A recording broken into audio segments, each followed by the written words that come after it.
Assalamu beta. Today's paper is AS level chemistry P1 and the paper is November 25 and variant is 1-1.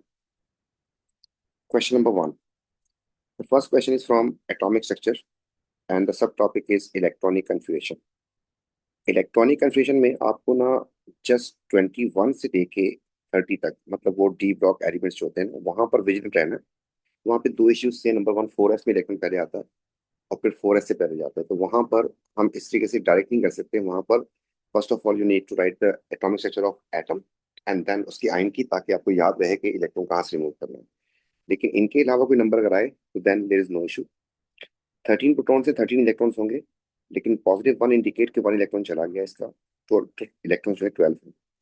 12 का मतलब हो जाएगा 1s2 n2s2 n2p6 and 3s2। तो यहाँ आपके पास 10 हो गए और ये दोबारा तो 3s2 पे खत्म होगी कंप्रेशन। तो answer is D, there is no issue.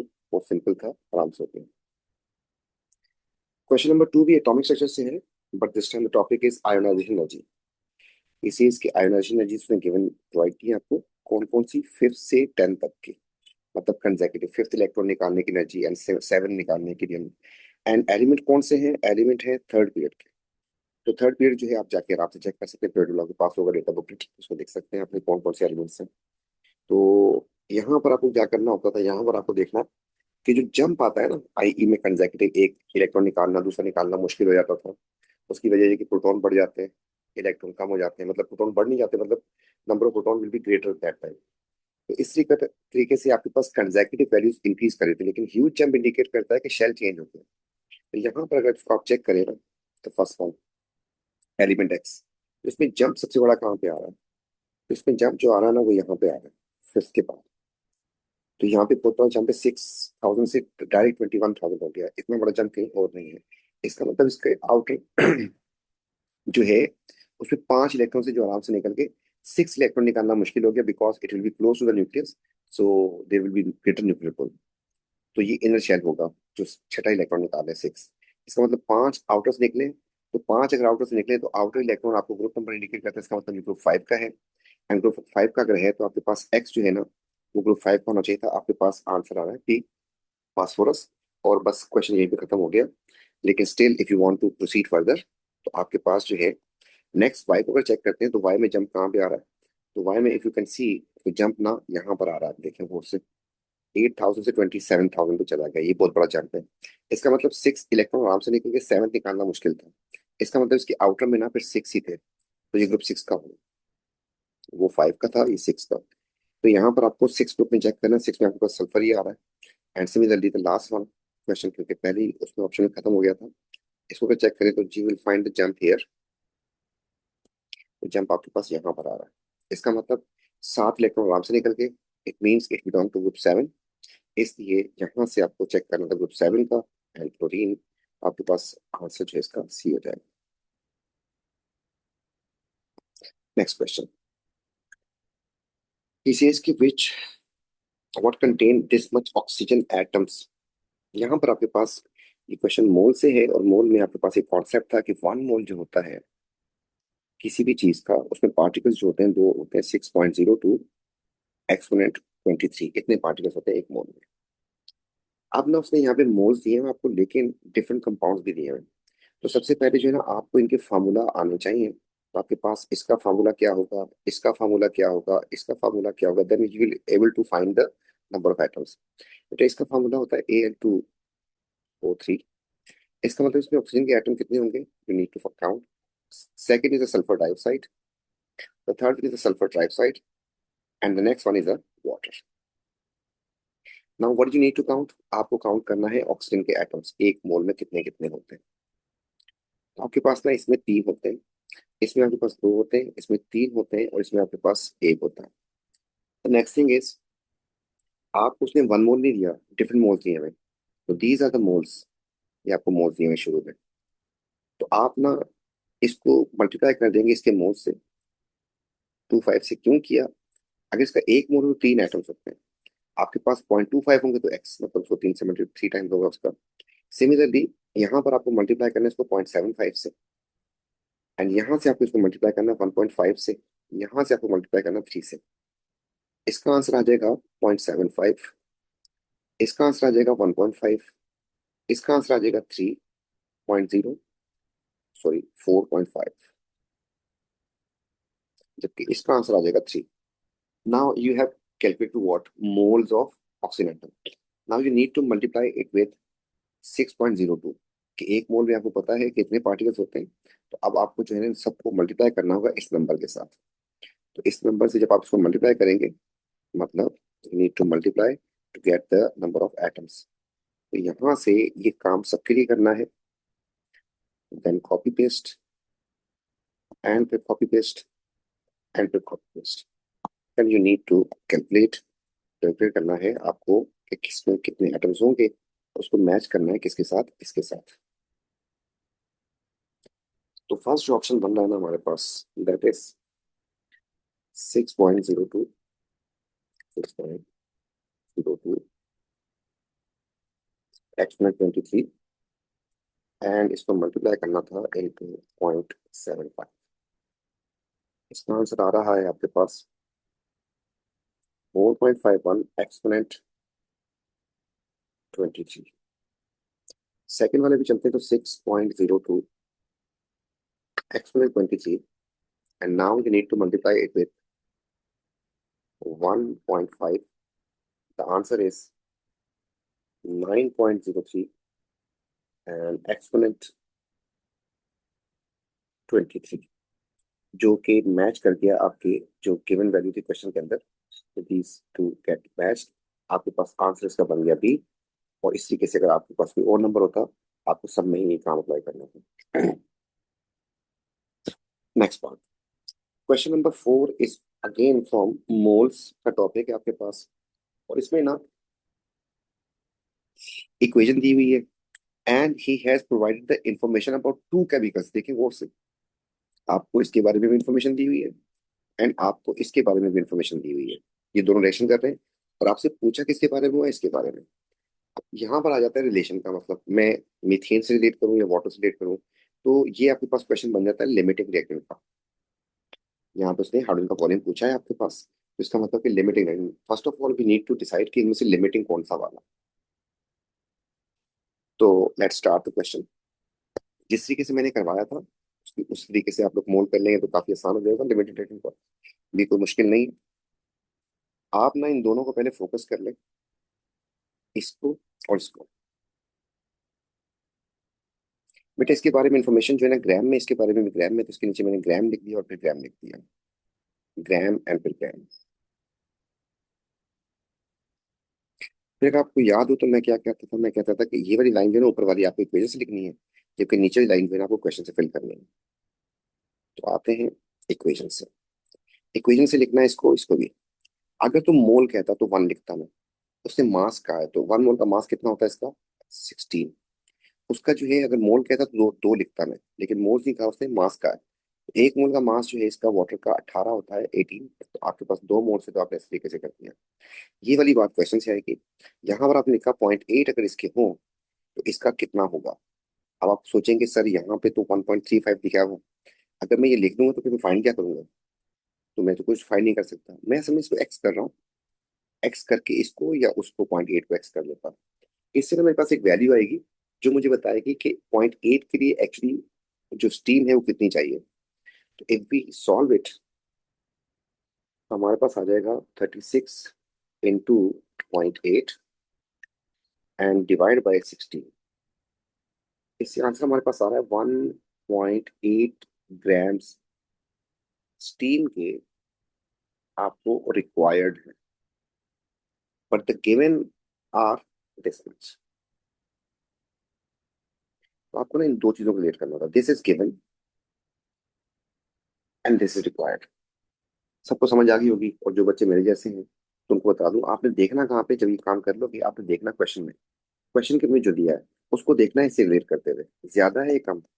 तो 1.8 रिक्वायर्ड 1.35, इसका मतलब कि दिस इज कम, कम का मतलब हो गया this is limiting reactant while this is in excess.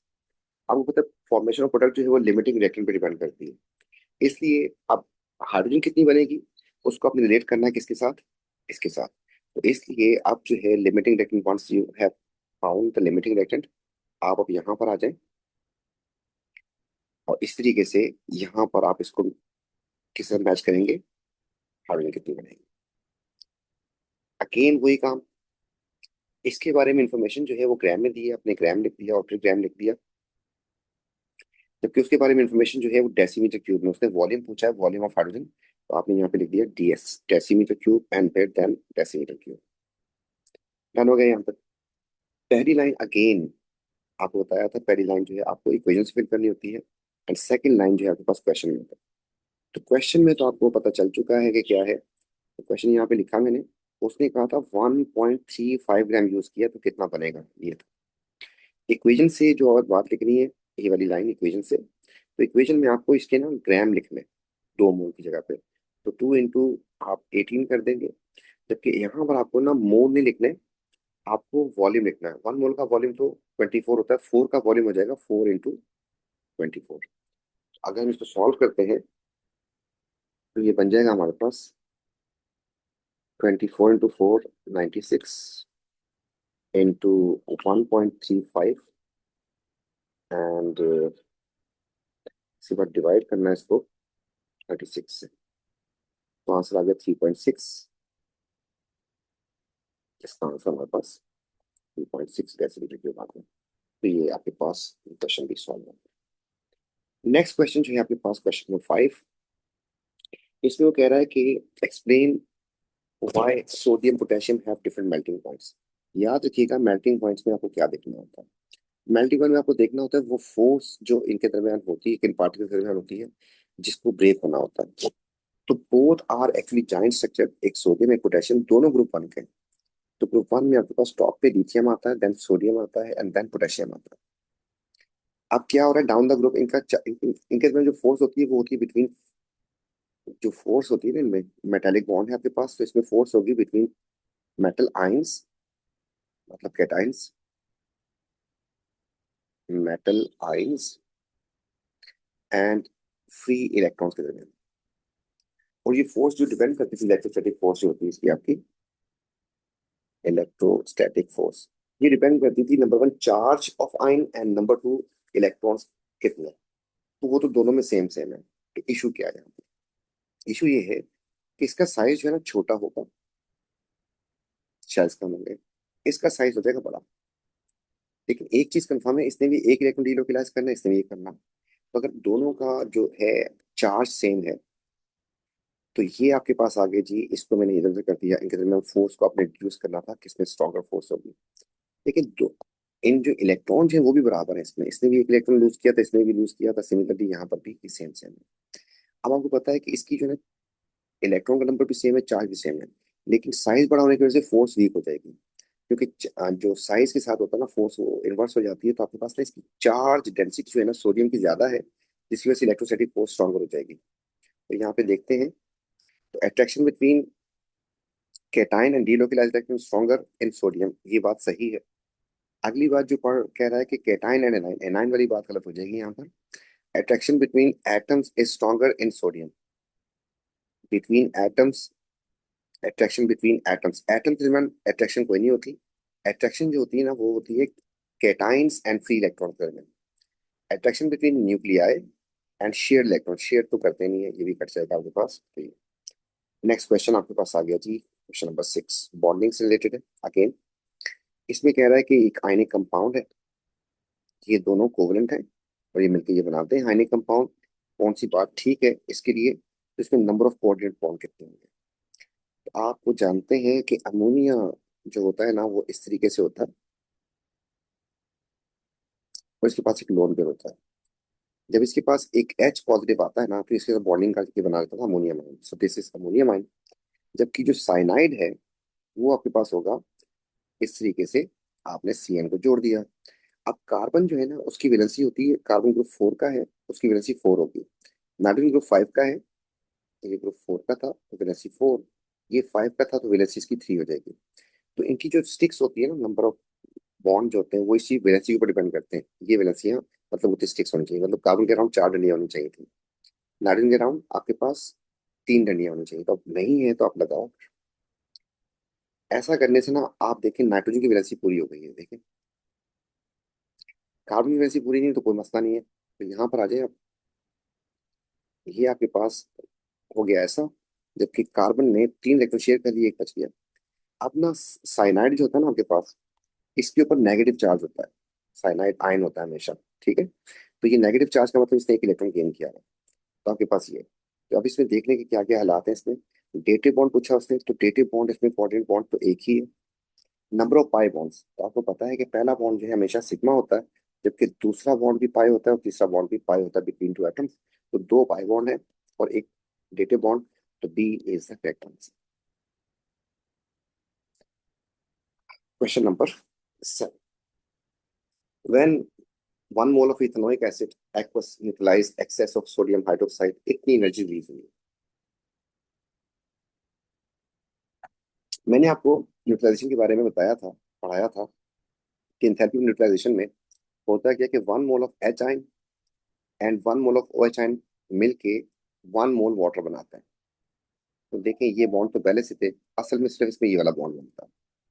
जब सिर्फ ये वाला बॉन्ड बनता है तो इसकी एनर्जी भी फिक्स होती है, तो डेल्टा एच एन जो होती है ना, वो -57 किलो जूल पर मोल होती है। ये कम आ रही है उससे, और एक्सो भी है। अच्छा जी, कम आने की वजह ये है कि ये जो आपका एसिड था ना वो पार्शली डिसोसिएट हुआ था, उसमें से कुछ सारे आयंस डिसोसिएट नहीं हुए थे। तो फॉर डिसोसिएशन सम एनर्जी, इसमें से टू जो एनर्जी थी ना, जो ये डिफरेंस आ रहा है आपके पास, तो इसमें to energy is utilise for dissociation. जो आपके पास ये COO का बॉन्ड होता है ना वीक एसिड में, ये हालात होता है। तो ये सारा टूटा नहीं होगा, तो इसको बॉन्ड को तोड़ने के लिए जो है जो दो एनर्जी थी वो यूज हो गई होगी। शुरू करते हैं। Exothermic because only bond breaking take place. ये देखें कितनी बड़ी गलती लिखी है। एक्सो बॉन्ड ब्रेकिंग, ब्रेकिंग तो एंडो होता है, तो ये गलत है। Exo because only bond formation take place, ये अगर स्ट्रॉन्ग एसिड होता है ये सही हो जाता, क्योंकि स्ट्रॉन्ग एसिड में सिर्फ डिसोसिएट फॉर्म होती है, तो ओनली बॉन्ड फॉर्मेशन होती है। लेकिन यहाँ पर क्योंकि वीक एसिड था, डिसोसिएशन भी हो रही होगी एंड फॉर्मेशन दोनों हो रही होगी, तो ओनली बॉन्ड फॉर्मेशन वाली बात यहाँ पे काटनी पड़ेगी। ये वाला पार्ट आपका स्नीकी था। अगर ये HCl होता ना, HCl या H2SO4, तो उसमें सिर्फ बॉन्ड फॉर्मेशन होती है। क्योंकि बेस आपकी स्ट्रांग है, फुली डिसोसिएट होगी। एसिड आपका स्ट्रांग होता, फुली डिसोसिएट होता, तो आपके पास ना उस केस में मतलब अगर आपके पास HCl हो तो उसमें सारे के सारे H ही होंगे। और अगर आपके पास बेस हो NaOH अल्कली, तो उसमें सारे के सारे डिसोसिएटेड ही होंगे, ओनली बॉन्ड फॉर्मेशन होती है उनमें। लेकिन यहाँ पर आपके पास वीक एसिड में कुछ नहीं टूटते, डिसोसिएट नहीं होते, पार्शली होते हैं, तो कुछ एनर्जी उसके लिए यूटिलाइज हो जाएगी आपके पास। अच्छा जी, next is exothermic because more energy is given out in bond breaking bond. फिर कह रहा है कि ब्रेकिंग बॉन्ड के लिए एनर्जी रिलीज हो रही है, रिलीज नहीं होता, ये तो आपके पास एंडो होता है bond breaking. And exothermic because more energy is given out in bond formation, yes, then breaking. तो आपके पास एक्सो की बात कर रहा है, तो एक्सो में आपके पास यही होता था ना, तो आपके पास ये एनर्जी चाहिए आपको बॉन्ड ब्रेकिंग के लिए, जबकि this energy will be release during bond formation. So more release and less absorb. तो बिकॉज मोर जब energy given of bond formation, तो टी आंसर हो जाएगा। नेक्स्ट क्वेश्चन आपके पास है इंथैल्पी से। तो इंथैल्पी में आपके पास यहाँ पर आपको दिया है इसने, पहले देख लें ऑप्शन जो इसने जूल में दिए, और इसमें हमारे पास 3 वेज से सॉल्व करने के लिए, एक हेस लॉ था इनडायरेक्ट वे, एक था हमारे पास बॉन्ड एनर्जी से, और एक हमारे पास टेम्परेचराइज मतलब direct way MC delta T वाला। तो आप चुपचाप लिखें यहाँ पर delta H is equal to -MC∆T upon 1000 and upon mole करते थे, इससे आपके पास आंसर आता है किलो जूल पर मोल में। अच्छा, अब पहली बात वो कह रहा है कि आपको ना एनर्जी रिलीज पर ग्राम निकालनी है। जब पर ग्राम निकालनी है तो आपको मोल को काटना है, मोल को काटना है तो यहाँ से मोल को काटना है, किलो जूल बच गया आपके पास। अब वो कह रहे हैं जूल में, सब देखें जूल में दिया है। अगर जूल बोल रहा है आप 1000 भी काट दें यहाँ से, तो आपके पास ना तो ये जूल बच जाए।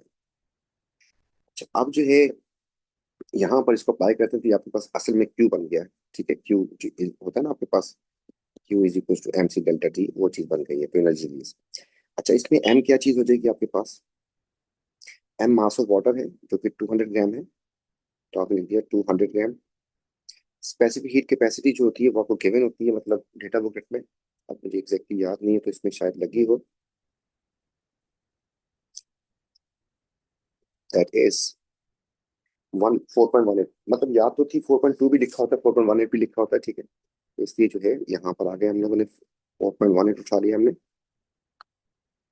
तो स्पेसिफिक हीट कैपेसिटी सी हो जाएगी C 4.18। एंड टेम्परेचर राइज जो है ना आपके पास फाइनल रेशियो को माइनस कर दें। तो जैसे ही माइनस करते हैं 66 माइनस 18, तो आंसर आ रहा है 48। इससे हमें पास जूल आ जाएंगे। अच्छा, फिर उससे कहना पर ग्राम में जाना, तो इस फार्मूला में मुझे चाहिए कि इसके साथ जूल तो आ गया यहाँ पे, कुछ ना पर ग्राम करने के लिए इसको ग्राम से डिवाइड कर दूंगा तो जूल पर ग्राम दिया जाएगा। इसके लिए मैंने यहाँ पे उसमें जो मास यूज किया था वो लिखा था 1.6। इससे मेरे पास आंसर आ जाएगा जूल पर ग्राम। ठीक है, नीचे ग्राम हमने लिख दिया। अच्छा जी, इसका आंसर आ जाएगा 200 into 4.18 into 48 and divide by 1.6। ये आपके पास आंसर आ रहा है, बहुत अजीब से ही आ रहा है। दोबारा देखता हूँ, 200 इंटू 4.18 इंटू 48। चलिए, किलो लिखा हुआ है इसमें, ठीक है। Divide by 1.6। इसका आंसर आ रहा है मेरे पास 2508 एंड एक और लगा दूंगा तो उसमें 25 के दे रहा है। तो आपके पास ये इसके कितने जूल बन जाएंगे आपके पास, मैंने मल्टीप्लाई कर दिया। अच्छा, ये कह रहा है प्रोसेस में 45% जो है एनर्जी सिर्फ एब्जॉर्ब हुई थी, एफिशिएंसी उसकी ये थी। याद रखिएगा, इसमें बच्चे को थोड़ा सा मसला आता है। याद रखिएगा the process is can never be 100%। ये जो 45 बोला ना, ये जो एनर्जी निकली है ना आपके पास, ये एक्सपेरिमेंट से था, यही 45 थी। तो 100% पे क्या हो जाएगा आपके पास एक्स। अगर 100% हो तो आपको वो निकालना था। तो इसको जो है अब मैंने 100 से मल्टीप्लाई कर देना एंड डिवाइड करता है मैंने 45 से। तो मेरे पास आंसर आ रहा है 55,733, जिसकी बेस पे आंसर आपको बन जाएगा बी। क्वेश्चन नंबर 9 इस पेपर का स्नीक क्वेश्चन था थोड़ा सा। ये डॉक्स का मसला है। सर सारे क्वेश्चन आते नहीं ऐसे कुछ देखें। पेपर का टाइम मैनेजमेंट के लिए जो है ना ऐसे क्वेश्चन दिए जाते हैं, तो इसमें आपको ना ये पूरी इक्वेशन बैलेंस करनी पड़ेगी। हमने आपको शॉर्टकट में बताया था, आप जाके देख सकते हैं कि एक वीडियो है मेरी कि डॉक्स की जो फुल सेल इक्वेशन होती है उसकी शॉर्टकट में कैसे करते हैं। तो अभी मैं शॉर्टकट की तरफ नहीं जा रहा क्योंकि इसने दो काम किए। इसने ना बेसिक मीडियम वाला रिएक्शन करवाया, तो इसलिए मुझे इसको जरा लेके चलना पड़ेगा, आपको एक एक स्टेप बताना पड़ेगा ताकि जो है क्लियर हो जाए। हम टॉप वाली इक्वेशन को पहले सेट करते हैं। तो फुल सेल इक्वेशन ही है, इसमें दो चीजें हैं, क्योंकि इलेक्ट्रॉन नजर नहीं आ रहे तो फुल सेल होती है। तो पहले तो इसमें ये हुआ है कि आपके पास जो SO3 था ना, वो कन्वर्ट हो गया है आपके पास H2O4 2 में। अब इसमें आपको सबसे पहले तो सल्फर को बैलेंस करना, मतलब एटम अदर देन ऑक्सीजन को और हाइड्रोजन को बैलेंस करना होता है, तो आपको यहाँ पे दो करना पड़ जाएगा। सल्फर दो हो गए, ऑक्सीजन इस तरफ 6 हो रहे हैं और उस तरफ कितने आपके पास 4। तो आपको दो ऑक्सीजन बैलेंस करने के लिए यहाँ पर ना दो वाटर लिखने पड़ जाएंगे। तो अब आपके पास सल्फर एंड ऑक्सीजन दोनों बैलेंस हो गए। अब हाइड्रोजन को बैलेंस करने के लिए आपको क्या लिखना होता था, 4H पॉजिटिव, हाइड्रोजन को बैलेंस करने के लिए। अब लास्ट चीज जो रहेगी ना, वो रहेगी आपके पास चार्ज को बैलेंस करने के लिए इलेक्ट्रॉन लगाते थे। इलेक्ट्रॉन कहाँ लगाते थे, मोर पॉजिटिव साइड पे। इसका चार्ज हो गया -4, इसका चार्ज हो गया +4, इसका चार्ज हो गया -2, इसका चार्ज हो गया 0। तो इधर तो बचा 0, इधर बचा आपके पास -2। तो more positive side is this one. इसका मतलब आपके पास यहाँ पर जो है आपको लगाना पड़ेगा 2 इलेक्ट्रॉन्स। दोबारा देख लें गलती ना हो रही हो। तो यहाँ पे चार्ज हो गया -2, तो यहाँ पे चार्ज हो गया था 0। तो ठीक है। एंड यहाँ पर एक मसला उसने और किया है। आप देखें यहाँ पर ना वाटर नजर आ रहा है कहाँ पर, मेरे पास वाटर यहाँ पे आ रहा है, उसके पास वाटर। असल में उसने बेसिक मीडियम में किया। अगर आपको कभी बेसिक मीडियम में जाना पड़ जाए ना, तो आप इसको खत्म कर लें। इसको खत्म करने के लिए ना आप इसमें 4 OH इधर भी ऐड कर दें एंड फिर 4 OH इधर भी ऐड कर दें, तो आपका ना ये बेसिक मीडियम वाली भी इक्वेशन हो जाएगी आपके पास कंप्लीट। अब इसको अगर नेट करते हैं ना, तो आपके पास बन जाएगा 2SO3 - 2। ये बन जाएंगे 4 पानी और से लेके, 4 वाटर हो गए, 2 इलेक्ट्रॉन्स हो गए, वहां पे S2O4 2 माइनस हो गया, अगेन 2 पानी थे, एंड फिर आपके पास 4OH- हो गया। अब क्योंकि वाटर इस तरफ भी आ रहा है उस तरफ भी आ रहा है, वाटर यहाँ पे 2 है यहाँ पे 4 है, तो यहाँ पे आगे माइनस हो जाएंगे, तो आपके पास नेट जो बचेगा आपके पास, तो this will be 2SO3 - 2, 2 water, 2 electrons, and similarly उस सब चलते हैं तो S2O4 - 2, वाटर वहां पे नहीं होगा और 4OH हो जाएंगे। इसके साथ उसने रिएक्शन कर रहा है जिंक। अब जिंक में क्या हो रहा है उसको देखें जरा गौर से। तो जिंक आपका जो था वो इसमें कन्वर्ट हो रहा है, तो zinc has been converted into Zn+2। इसमें तो कुछ नहीं, ना हाइड्रोजन ऑक्सीजन, तो बैलेंस करने के लिए मोर पॉजिटिव साइड पे आप इलेक्ट्रॉन लगा दे तो ये हो जाएगा this, the above one is reduction, ऊपर वाला, क्योंकि इलेक्ट्रॉन इसमें किस तरफ आ रहे हैं, राइट साइड पे है तो रिडक्शन होती है, इधर है तो ऑक्सीडेशन। इन दोनों को हम ऐड करने की कोशिश करते हैं, तो जब इनको दोनों को ऐड करेंगे इसके सामने रख के, तो आपके पास इलेक्ट्रॉन्स तो कैंसिल आउट होने थे और वो हो भी रहे हैं यहाँ पे, आपको किसी चीज से मल्टीप्लाई भी नहीं करना पड़ा, तो आप इस 2 इलेक्ट्रॉन को 2 से काट दें, आपके पास नेट इक्वेशन आ जाएगी 2SO3 - 2, 2 water, 1 zinc, S2O4 - 2, 4OH- and Zn+2। ठीक है, ये सब कुछ प्रैक्टिस के ऊपर डिपेंड करता है, अगर आपकी प्रैक्टिस अच्छी है तो आप बहुत जल्दी भी कर लेते हैं इसको, तो जो नहीं की इसकी प्रैक्टिस बहुत, लेकिन साइंसेज में प्रैक्टिस जो है बहुत मैटर करती है, तो आपको टीचर्स ने भी कहा होगा कि आप जो साथ साथ टॉपिकल पास आउट करते रहे, तो उसका वो यही था कि फाइनल में आपको मसला ना आए। अच्छा जी, आपके पास ना इसकी वैल्यू, ए की वैल्यू जो है ना, ये जो थी ये 2 आ चुकी है। उसके बाद किसका बोला, बी की वैल्यू पूछी है, बी की वैल्यू आपके पास ना 2 आ चुकी है। अब आगे उसने सी और डी नहीं दिया, देखिए सी और डी नहीं दिया, तो यहाँ तक ये खत्म हो गया। अब सेकंड इक्वेशन जो है ना उसको देखना है हमें। मैं यहाँ से इसको इरेज कर रहा हूँ, किसी को मसला है इसको दोबारा रिवाइंड करके सर देख लीजिएगा। अच्छा जी, यहाँ पर आते हैं अपना दूसरी इक्वेशन के लिए। तो बेटा दूसरी इक्वेशन में आपके पास एक तो ये चीज इस चीज में कन्वर्ट हो रही है, तो आपने यहाँ से लिखा कि जो मैंगनीज 4 ऑक्साइड था, it has been converted into manganese 2। तो इसमें आपके पास मैंगनीज तो बैलेंस है, ऑक्सीजन को बैलेंस करने के लिए आप लगा देंगे यहाँ पर 2 पानी, और यहाँ पर आपको लगाने पड़ेंगे हाइड्रोजन को बैलेंस करने के लिए 4H+। चार्ज बैलेंस करने के लिए इसका चार्ज 0 है, इसका +4, तो इधर तो हो गया आपके पास +4, इसका चार्ज +2, इसका 0, तो इधर हो गया +2। तो which one is the more positive side, this one. तो आपको ना यहाँ पर 2 इलेक्ट्रॉन लिखने होंगे, ये हो गया। दूसरा आपके पास क्या हो रहा है, दूसरा जो है वो भी अजीबो गरीब चीज है, वो है आपके पास कि SO3 जो है -2 has been converted to S2O6 - 2। Now first of all you need to balance atom other than oxygen hydrogen। तो आपको सल्फर को बैलेंस करने के लिए यहाँ पे ना 2 लगाना पड़ जाएगा। देखिए सल्फर 2 हो गए, ऑक्सीजन यहाँ पे भी 6 वहां पे भी 6, जान छोटी पड़े। अब रह गया चार्ज का मसला। चार्ज जो है ना यहाँ पर बन रहा है -4, यहाँ पे बन रहा है -2, तो which one is the more positive side, this one. तो आपको यहाँ पे इलेक्ट्रॉन लगाने पड़ेंगे, उसका difference, and that is 2 electrons. Fortunately इसमें भी 2 इलेक्ट्रॉन आ रहे हैं, इसमें भी 2 आ रहे हैं, तो वो मल्टीप्लाई करने की जरूरत नहीं है, ये कट जाएंगे आपके पास। तो आपके पास इस इक्वेशन में मैंगनीज 4 ऑक्साइड 1 हो जाएगा, 4H पॉजिटिव हो गए, एंड 2SO3 - 2 हो गया, वहां से आपके पास मैंगनीज +2 हो गया, 2 वाटर हो गए, एंड S2O6 आपके पास ये हो गया। अब आपको किसका नंबर चाहिए था, सल्फाइड का, ये वाला W, ये आपको मिल गया 2, तो W में आपके पास 2 आना चाहिए। एंड और क्या पूछा है उसने, एक्स दिया हुआ है, एक्स आपके पास ये रहा, इसको आपने 4 करना, तो आपके पास आंसर बन जाएगा डी।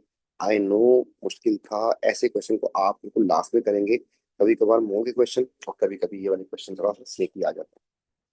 नेक्स्ट क्वेश्चन जो है आपसे कह रहा है कि किसमें हाइड्रोजन जो है ऑक्सीडाइजिंग एजेंट के तौर पे काम कर रहा है, कौन, हाइड्रोजन। तो आप ये सोचें कि इट सेल्फ क्या होगा फिर, अगर खुद ऑक्सीडाइजिंग एजेंट है तो इट सेल्फ आपके पास रिड्यूस होना चाहिए ना उसको, तो आपके पास हाइड्रोजन का तो ऑक्सीजन स्टेट 0 होगी, और रिड्यूस होगा तो उसके ऊपर -1 चार्ज आएगा। तो आप देख लें कहाँ पर आ रहा है हाइड्रोजन, किसी भी नॉन मेटल में, किसी भी नॉन मेटल में, यहाँ 0 था तो यहाँ पे +1 होगा, 0 था, नॉन मेटल के साथ जब भी होगा ना तो +1 होगा, याद रखिएगा नॉन मेटल में ये जीरो था, तो यहाँ पर आपके पास +1 होगा। इसका चार्ज हमेशा किसी मेटल के साथ ही हो सकता है। -1 आपको साफ साफ नजर भी आ रहा था, ये जीरो से इसमें जा रहा है, तो इट्स सेल्फ प्रोड्यूसिंग, तो ऑक्सीडाइजिंग एजेंट हो गया, उसने पोटेशियम को एक्चुअली ऑक्सीडाइज किया। नेक्स्ट क्वेश्चन जो है आपके पास, आ, कौन सा टॉपिक बन गया जी? ये स्टेट्स ऑफ मैटर बन गया। 1 gram nitrogen stored in this much decimeter cube, calculate the pressure। तो आप ना यहाँ पे पहले तो इक्वेशन लिख दें, P V is equal to N R T. दूसरी बात ये है कि आप देखें इसमें कौन कौन सी चीजें दी हैं उसने। प्रेशर आपसे पूछ लिया उसने, प्रेशर पूछा हुआ। वॉल्यूम उसने दिया हुआ आपको, यस। मोल्स आपको यहाँ पर मुझे चेंज करना पड़ेगा, तो मास अपॉन एम आर करना पड़ेगा, क्योंकि मास दिया हुआ इसने, आर आपके पास होता है, टेम्परेचर भी दिया, सब कुछ यूज करना पड़ेगा आपको। तो प्रेशर आपका बन जाएगा M RT अपॉन MR, और ये V वहां पे जाके डिवाइड हो जाएगा। ये यहाँ पे सिर्फ यूनिट्स का ख्याल करना होता है, यूनिट्स का। प्रेशर का यूनिट पास्कल होता है, तो आपको ATM को पास्कल में कन्वर्ट करने के लिए 101,000 से मल्टीप्लाई करना होता था। टेम्परेचर को केल्विन में करना होता है, और वॉल्यूम जो है ना यहाँ पे मीटर क्यूब में होता है, और कोई मसला नहीं। यहाँ पे उसका मास दिया था 1 नाइट्रोजन का, इसकी वैल्यू आपको डेटा बुक में मिल जाएगी 8.31। टेम्परेचर आपके पास 40 था, इसमें आप 273 ऐड करते हैं, तो 273 जब इसमें ऐड कर देंगे तो ये बन जाएगा 3 4 11 और 3, तो 313। MR जो है नाइट्रोजन का मतलब पता होना चाहिए बेटा, नाइट्रोजन का मतलब N2 होता है, जितने भी डायटोमिक होते हैं, तो आपने 28 लिखना है यहाँ पर। एंड वॉल्यूम इतना आपका, वो आपको लिखना है ये। लेकिन क्योंकि डेसीमीटर क्यूब में, तो डेसी को हम देते थे -3 से मल्टीप्लाई करते थे, मीटर क्यूब बन जाएगा, तो ये करना लाजमी था। और then we will be able to find the pressure. हमारे पास आंसर पास्कल में ही आएगा, उसने पास्कल में दिया हुआ 8.31 इंटू 313, एंड डिवाइड बाय कर देंगे पहले 28, एंड देन डिवाइड बाय कर देंगे 2 एक्सपोनेंट -3 से। तो आंसर आ रहा है जी 4। कैलकुलेटर हमारा कुछ मसला कर रहा है, 4 और फिर 4 4 6, ये बनता है हमारे पास 6 9 है, तो 7 हो जाएगा। चलो, तो कौन सा बन रहा है जी? 46 400, तो सी आंसर बन जाएगा। अब 8.31 था या 8.314 था, उसकी वजह से शायद थोड़ा सा इधर उधर हो जाए, तो उसकी वजह से कॉन्स्टेंट की वैल्यू की वजह से ये आंसर थोड़ा सा। नेक्स्ट क्वेश्चन जो आपके पास केमिकल इक्विवेलेंस है, केसी से रिलेटेड क्वेश्चन है। केसी पूछा हुआ है, इसका मतलब एक्स आपको बताया। ये क्वेश्चन थोड़ी सी स्मार्टनेस की वजह से था। उसने ना आपको इक्विलिब्रियम की कॉन्सेंट्रेशन बताई। इक्विलिब्रियम बताया उसने कि इतनी जो है ना आपके पास ऑक्सीजन है, जबकि कॉन्सेंट्रेशन जो है ना इसकी इसकी बराबर है। Equilibrium concentration of Hb and इसकी दोनों की बराबर है। यहाँ पे एक इशू था, यहाँ पे जो कोफिशिएंट होते हैं पावर बन जाते हैं, तो आप अपनी जम्पशन में कोई वैल्यू जो है ना 1 2 3 नहीं ले सकते। 100% परसेंटेज जब भी आता, तो हमने यहाँ पे डिसाइड किया था जब वैल्यू कोई नहीं दी होगी तो हम उसको 1 लेंगे। इसलिए ना इसको एक पे जो लिखते थे ना हम लोग, कि पहले स्टार्ट में लिखते थे और फिर एक पे लिखते थे। एक पे उसने बता दिया आपको, इसका बताया कि 7.4 इसका आंसर आपके पास जो है दैट इज 7.6 एक्सपोनेंट -6 आ रहा है। अच्छा जी, इसका और इसकी नहीं बताई, दोनों की बोला सेम है। जब कुछ नहीं बताया तो हम ले लेंगे 1 1। अगला काम केसी का। तो केसी जब देखते थे ना, तो ऊपर आपके पास प्रोडक्ट आती है, तो प्रोडक्ट में आपके पास HbO2 4, इसकी पावर ना आपके पास 1 बनेगी, क्योंकि कोफिशिएंट इसका 1 है। नीचे आते हैं आपके पास Hb जो है, इसकी कॉन्सेंट्रेशन भी आपके पास 1 बनेगी, और पावर इसकी। जबकि ऑक्सीजन जो है ना उसकी आपकी पावर 4 बनेगी। इस बेस के ऊपर इनकी वैल्यूज को सब्स्टिट्यूट करते हैं यहाँ पर। तो जब वैल्यूज को सब्स्टिट्यूट करते हैं, तो आपने इसको लिखा 1, नीचे भी लिखा 1, जबकि यहाँ पे आपको लिखना पड़ेगा 7.6 एक्सपोनेंट -6 एंड इसकी पावर 4। अब इसको कर लेते हैं सॉल्व। तो 1 की पावर तो 1 ही होती है, असल में बन जाएगा 1 divide by bracket 7.6 exponent -6, and इसका जो है पावर 4, पावर -6, एंड इसकी पावर 4 कर देंगे। इसका आंसर आया 299।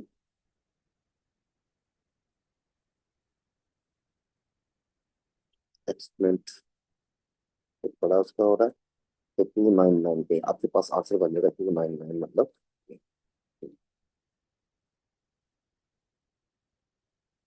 ठीक जी, तो ये इसका आंसर निकल आया 12 का। नेक्स्ट क्वेश्चन जो आपके पास आ रहा है that is from acid base pH curve titration. इसकी मास की एजुकेशन मैंने आपको बताई थी, स्टार्टिंग पीएच क्या होगी, एंडिंग पीएच क्या होगी, एंड पॉइंट कहाँ पे आएगा, तो और शेप क्या होगी, तो सिर्फ मार्क्स मिलते थे आपके पास। अब आपको स्टार्टिंग और एंडिंग पीएच दी हुई है, एंड पॉइंट भी दिया है, सब कुछ दिया है। मैंने आपको बताया था कि ये जो स्टार्टिंग पीएच होती है ना, हम उसकी शक्ल देख के निकालते हैं। जैसे HCl होगी, उसकी पीएच 2 ले लेंगे, 1 या 2। आपके पास NaOH का और पीएच में लिखवाई थी। यहाँ पे एक छोटा सा इशू आ रहा है, वो ये आ रहा है कि इसके ना 10 पे आपके पास न्यूट्रलाइजेशन हो गई है, उसका आपने 20 लिया था। अगली बात ये कि ये देखें कि जाके खत्म हो रहा है 13 पे। इसका मतलब बेस आपकी स्ट्रांग है, तो बेस आपकी स्ट्रांग होनी चाहिए, वीक नहीं होनी चाहिए। तो स्ट्रांग में हमने ना इसको भी टिक कर दिया, इसको काट दिया, इसको भी टिक कर दिया। ये दोनों मतलब ग्रुप टू के, ये एल्कलीज वाले, ग्रुप टू में कैल्शियम उसके नीचे वाले, और ये ग्रुप वन पूरा। यहाँ से अगर देखें ना तो एसिड भी आपका स्ट्रांग है, pH 1 आ रही है। इसलिए आप ना यहाँ पर इसको और इसको तो रखेंगे, इसको भी रखेंगे, इसको काट देंगे। ऐसा करने से आपके पास दो ऑप्शन कट चुके हैं, B एंड D। अब रह गया आपके पास इन दोनों को चेक करना।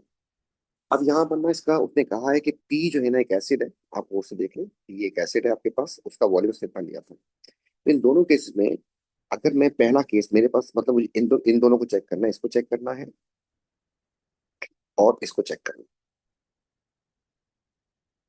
तो आपके पास अगर HCl एंड NaOH हो, तो इनका रेशियो 1:1 का होता है, क्योंकि एक OH है और एक H है, तो रेशियो 1:1।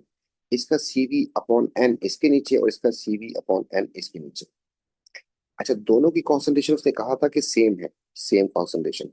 तो कॉन्सेंट्रेशन इसकी 1 ली थी मैंने, उसकी भी 1 ले ली। अच्छा, इसका वॉल्यूम जो है उसने दिया था 20, और उसका वॉल्यूम आपके पास आ रहा है 10। यहाँ से देखिए, तो आपने 10 लिख लिया। एंड मोल्स कितने आ रहे हैं इसके, 1, इसका भी 1। अच्छा, आप इसमें से किसी एक चीज को गायब कर लें, ताकि हमें पता चल जाए कि ये है या नहीं है। तो मैंने ना इसका वॉल्यूम हटा दिया, एक वॉल्यूम को, एक वॉल्यूम को मैंने एक्स कर दिया। उसको जब फाइंड किया, तो इसका मेरे पास आंसर आ रहा है 20, मतलब 20 चाहिए था उसका। तो आपके पास यहाँ से 20 तो नहीं आ रहा। दूसरा ऑप्शन क्या है आपके पास, HCl ले लें एंड बैरियम हाइड्रोक्साइड ले लें। अब अगर इसमें दो OH है, तो आपको ना ये दो चाहिए होंगे। अब इसका CV/N इसके नीचे कर दें, इसका CV/N इसके नीचे कर दें। कॉन्सेंट्रेशन की 1, इसका वॉल्यूम आपने लिया था 20, इसके मोल्स आपके पास जाएंगे 1। उसकी कॉन्सेंट्रेशन 1 ही लेंगे सेम, उसका वॉल्यूम फाइंड करेंगे, एंड उसके मोल्स कितने आ जाएंगे, 1। ऐसा करने से ना आपके पास इसका आंसर जो आ जाएगा, इसको 2 से डिवाइड करना, सॉरी, 2 मोल से, जबकि इसका 1 था। तो आपके पास इसका आंसर आ जाएगा 10। और 10 चेक करना था किसका आ रहा है, तो 10 इससे आ रहा है आपके पास, तो आपके पास ये बन जाएगा ये। अब इसको आसान तरीके से बताता हूँ। देखिए, अगर ये दोनों होते हैं ना, तो इसका अगर कॉन्स्टेंट सेम है ना, इसका 20 के लिए इसको भी 20 होना चाहिए था, 20 पे होना चाहिए। इसका मतलब इसके 20, इसका 10 हो रहा है। इसका मतलब कि एक का जो है ना आपके पास रेशियो, जो है मोल रेशियो, वो डिफरेंट होगी, जिसकी वजह से ऐसा हुआ होगा। तकरीबन डबल का मसला आ रहा है तो वो 1:2 का रेशियो ही चलेगा उसमें, जिसकी बेस पे आप बड़े आराम से पहचान सकते हैं कि एसिड जो है उसका आपके आपके पास जो है सिंगल होना चाहिए था, इसमें जो है डाई वाला होना चाहिए था, जिसमें दो OH हो। नेक्स्ट क्वेश्चन आपके पास आ गया जी, क्वेश्चन 14। ये क्वेश्चन क्योंकि रिपीटेड है काफी, तो आपने देखा भी होगा। तो इसने कहा फोटो क्रोमिक ग्लास जो होते हैं सन डार्क होते हैं, डिपेंड करता है सिल्वर आयन जो होता है ना उसकी, सिल्वर एटम कितने बन जाते हैं, उसकी वजह से डार्कनेस आ जाती है। तो ये रिएक्शन जो है इसने उसने कहा कि इनमें से कौन सी बात ठीक है। देखिए, ये कह रहा है कि ये दोनों ना कैटलाइज कर रहे हैं। कैटलिस्ट की पहचान की पहले स्टेप में यूज होना, लास्ट में प्रोड्यूस होना। देखिए, यहाँ पे ये यूज हुआ है, पहले स्टेप में तो नहीं हुआ, लेकिन किसी स्टेप में यूज हुआ है और फिर प्रोड्यूस भी हो गया, रीजनरेट हो गया, तो कैटलिस्ट। एंड सिमिलरली ये यहाँ पे देखें यूज हुआ है और वहां पे जनरेट हो गया, तो कैटलिस्ट के तौर पे उसने, क्योंकि रिएक्शन 1 2 3 लिखा है, तो ये नहीं बताया स्टेप 1 2 3। तो आप इसको एक्सेप्ट कर सकते हैं, यूज भी हो रहा है, प्रोड्यूस भी हो रहा है। तो दूसरे में आते हैं ना, दूसरे को देखें, कौन से, copper ion act as oxidising agent in reaction 2। आप रिएक्शन टू को देखें और से कॉपर आयन को भी देखें। कह रहा है कि क्या है, ऑक्सीडाइजिंग एजेंट।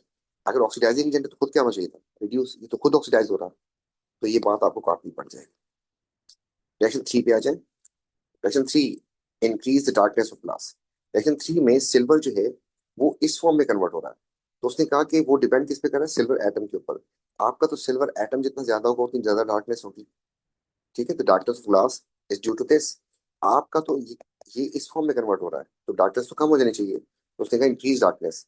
तो यहाँ पे सिल्वर एटम इज यूटिलाइज, तो ये वाली बात भी गलत हो जाएगी, उससे डार्कनेस कम हो जाएगी। And the last one is silver atom reduce in reaction three. तो यहाँ पर देखें रिड्यूस तो नहीं हो रहे, ऑक्सीडाइज हो रहे हैं, तो ये भी कट जाएगा आपके पास।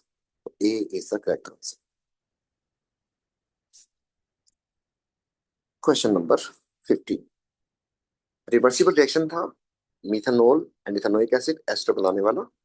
इसमें ना कॉन्सेंट्रेटेड सल्फ्यूरिक एसिड यूज किया। तो कॉन्सेंट्रेटेड सल्फ्यूरिक एसिड आपको पता है रिएक्टेंट में नहीं होता, प्रोडक्ट में भी नहीं होता, तो वो कैटलिस्ट के तौर पे काम करता है डिहाइड्रेटिंग एजेंट का। तो उसने यहाँ पे जो बात की उसके बारे में, बल्कि उसने लिखा हुआ है catalyse by, it is catalyse by adding small amount of sulphuric acid. तो कैटलिस्ट है तो बस सही हो गया। Sulphuric acid is homogeneous catalyst.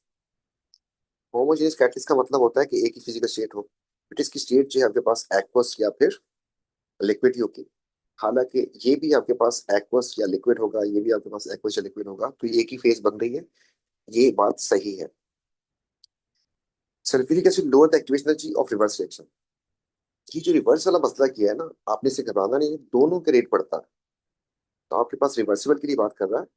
Let's say मेरे पास ये रिवर्सिबल रिएक्शन बना लेता हूँ। ये रिवर्सिबल रिएक्शन कैसे हो गया कि आप जो है रिएक्टेंट से प्रोडक्ट में चले जाए और प्रोडक्ट से वापस, मतलब इधर से जाए इधर से जाए। देखिए अगर आप कैटलिस्ट ऐड करेंगे तो आपको पता नहीं काम हो जाएगा। तो अगर आप यहाँ से जाते हैं तो आपकी एक्टिवेशन एनर्जी ये भी कम हो गई, और अगर यहाँ से जाते हैं तो आपकी एक्टिवेशन एनर्जी यहाँ से भी कम हो रही है, राइट। मतलब ऊपर से नहीं जाना पड़ रहा आपको। तो दोनों की एक्टिवेशन एनर्जी कम करता है, फॉरवर्ड की बैकवर्ड की। तो ये वाली बात की lower activation energy of reverse direction, forward direction दोनों की करेगा। ये बात भी ठीक है। तो 1 और 2 दोनों करेक्ट हो जाएंगे। नेक्स्ट क्वेश्चन, ये अब आपके पास है एटॉमिक स्ट्रक्चर से क्वेश्चन, या इसको हम कह सकते हैं कि पीरियोडिसिटी से। यहाँ पर उसने एटॉमिक रेडियस और आयनिक रेडियस दिए हैं, यही से पहचान बनेगी। ये एटॉमिक रेडियस है और ये आयनिक रेडियस है। इस बारे में देखिए रेडियस क्या हो रहा है, आयनिक रेडियस डिक्रीज हो रहा है। डिक्रीज कब होता था, जब वो पॉजिटिव चार्ज बनाएगा, उसका इलेक्ट्रॉन कम होंगे, तो अट्रैक्शन बढ़ जाएगी। इसका मतलब ये एक मेटल था। मेटल का जो एटम होगा ना, उसका साइज छोटा हो जाएगा हमेशा आयन बनाने के बाद। दूसरे वाले में चेक करते हैं। दूसरे वाले में देखें इसका साइज ना बढ़ गया, इंक्रीज कर गया। इंक्रीज कर गया ना, तो ये बात कंफर्म हुई कि ये एक नॉन मेटल है। एंड सिमिलरली लास्ट वाले को जब चेक करते हैं ना, तो यहाँ पर आपके पास ना साइज अगेन डिक्रीज कर गया है, तो इसका मतलब ये भी एक कैटायन था, तो मेटल। तो ये बता दूं आपको, ये कैटायन बन रहा है, ये एनायन बन रहा है, जबकि ये भी कैटायन बन रहा था। और कैटायन एनायन कौन बनते हैं ये। अब वो कह रहे हैं कौन सी बात ठीक है। X has lower electric conductance and Y, Y is a non metal, X is a metal. तो कंडक्टेंस की लोअर कैसे हो सकती है, काट दो। Y has a high melting point than X. अच्छा, वाई जो है एक नॉन मेटल है, एक्स एक आपके पास जो है मेटल है। तो नॉन मेटल में तो आपके पास वीक फोर्सेस होती है, वान डर वाल, उनके तो मेल्टिंग पॉइंट लो होते हैं, कोवलेंट है। जबकि मेटल जो है ना आपके पास जाइंट स्ट्रक्चर होता है, उसमें इलेक्ट्रोस्टैटिक फोर्स होती है, उनके मेल्टिंग पॉइंट ज्यादा होते हैं नॉर्मली। तो आपके पास ये वाली बात भी गलत हो जाएगी कि नॉन मेटल का हाई मेल्टिंग पॉइंट नहीं होगा, लो होगा। Y and Z form ionic compound.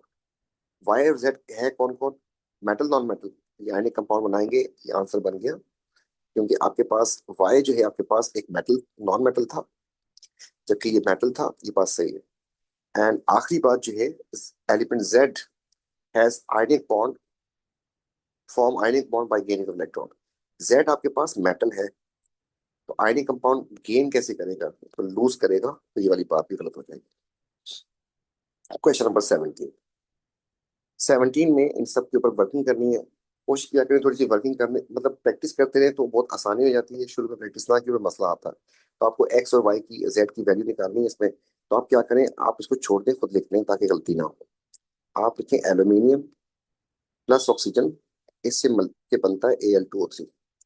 Odd number को अगर इवन करूं मैं, तो यहाँ पर 3 ऑक्सीजन थे, तो आप इसको 2 से मल्टीप्लाई कर दें, और जब बैलेंस करेंगे ना, तो आपके पास ये 2 आ जाएगा, ये आपके पास 3 आ जाएगा, और ये बैलेंस हो गया। सॉरी, एल्यूमिनियम आपके पास 4 हो जाएंगे, और ये आपके पास हो जाएंगे 3, तो ये बैलेंस हो गया। तो यहाँ पे उसने कहा था एक्स की वैल्यू जो है आपके पास 4, एंड जेड की वैल्यू जो आपके पास 2, तो इस पे तो सेट हो गई। नेक्स्ट वाले में आते हैं। हमने लिखा मैग्नीशियम, और हमने लिखा ऑक्सीजन, और हमने बना दिया MgO। और नंबर को इवन करने के लिए मैंने ना यहाँ पे ऑक्सीजन को 2 कर दिया, तो ऑक्सीजन 2 बराबर हो गए, मैग्नीशियम को 2 कर दूंगा ये। अब इसमें ना आप देखें कि आपके पास जेड, यानी ये दोनों सेम सेम, 4 2 नहीं आ रहा, इसको काट देंगे। The last one is sodium and plus oxygen gives you sodium oxide. Again odd number को इवन करने के लिए मैंने ना ऑक्सीजन को बैलेंस करने के लिए ये कर दिया, ऑक्सीजन बैलेंस हो गए। यहाँ पर आपको 4 सोडियम लगाना पड़ जाएगा, 1 ऑक्सीजन, और ये बन गया आपके पास। तो अब ना आपके पास फिर 4 and 2 का रेशियो आ रहा है, तो ये भी ठीक है। तो 1 and 3 जो है आंसर बन जाएगा आपके पास। इसके बाद से कहा कि किसमें सिंपल स्ट्रक्चर होगी, तो सिंपल स्ट्रक्चर आपको बताया था सिर्फ कोवेलेंट में होती है, और 95% कोवेलेंट जो है सिंपल होते हैं, और कोई सिंपल होते भी नहीं है, ठीक है। इसमें भी 5% आपके पास जाइंट होते हैं। तो फिर दोबारा बता देता हूँ कि ionic, giant, metallic, giant and covalent जो होते हैं वो सिंपल होते हैं। इसमें कोवेलेंट कौन कौन से आपके पास आ रहे हैं, ये 2 आ रहे हैं। ये आपको पता है कि जाइंट होता है सैंड का स्ट्रक्चर, अगर आपको या तो जाइंट मॉलिक्यूलर स्ट्रक्चर है, तो ये जाइंट होता है, और ये आपके पास सिंपल हो जाएगा। ये आयनिक है, ये भी आयनिक है, ये तो जाइंट जाइंट ही थे, तो आपके पास आंसर बन जाएगा ये।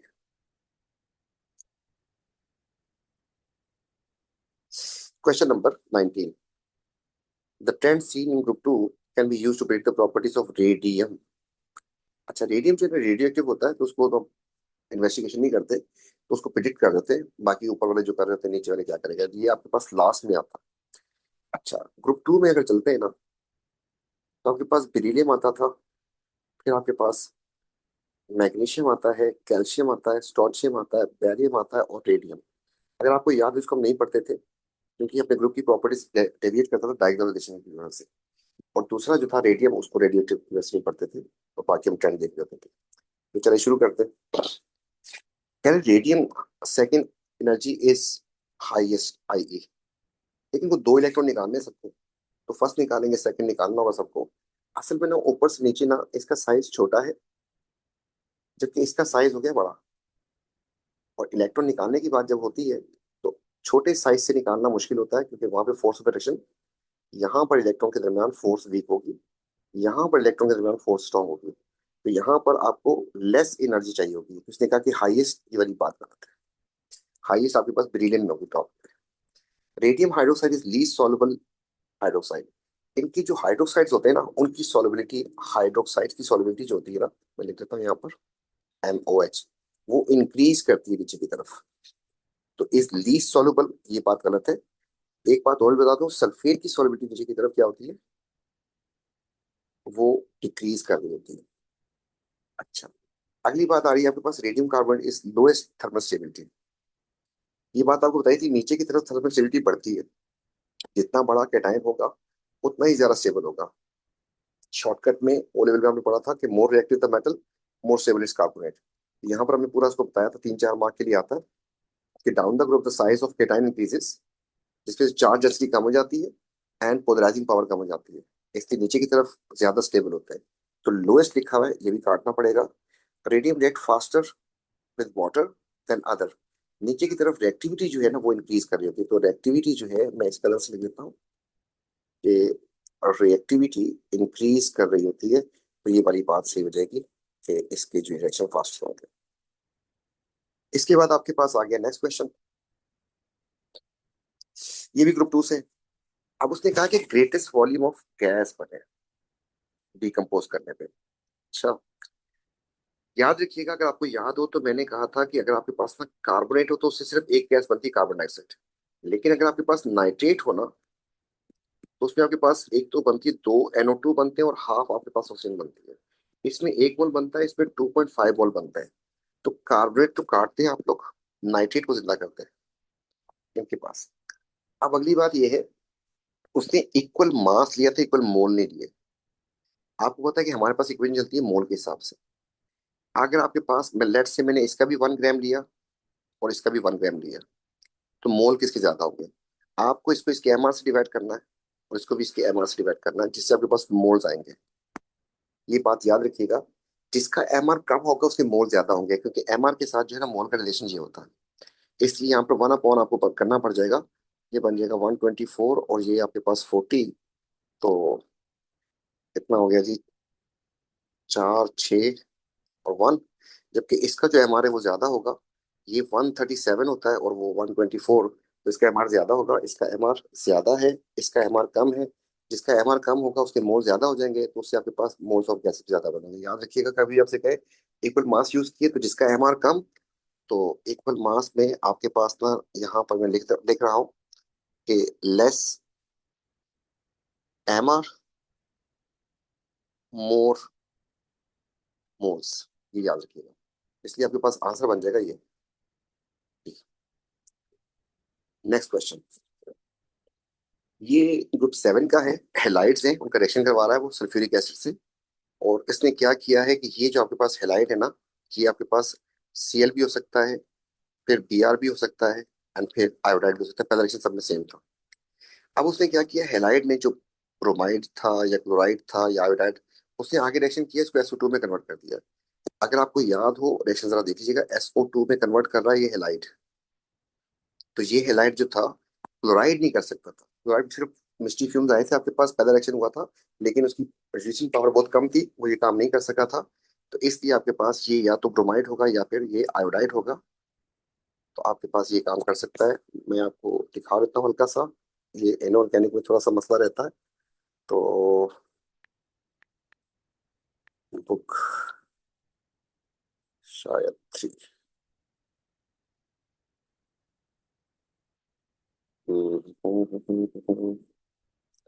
इनऑर्गेनिक लिख के देखते हैं। इन और शायद फिर मसला आ गया, शायद inorganic.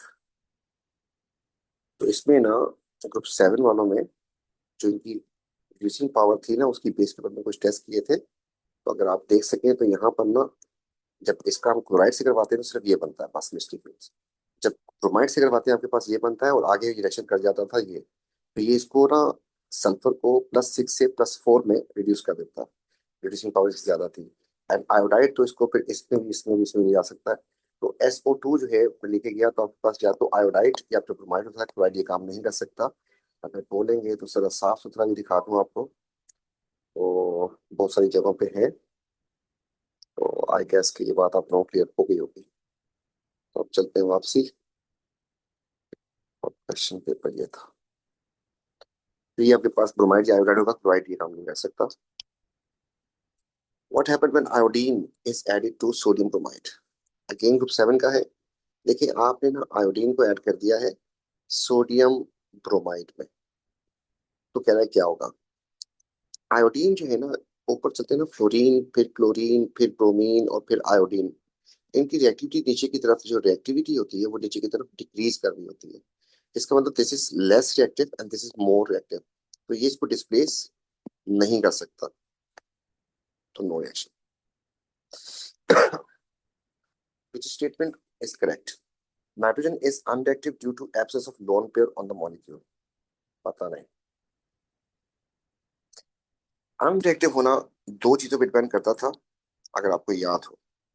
Number 1, number 2।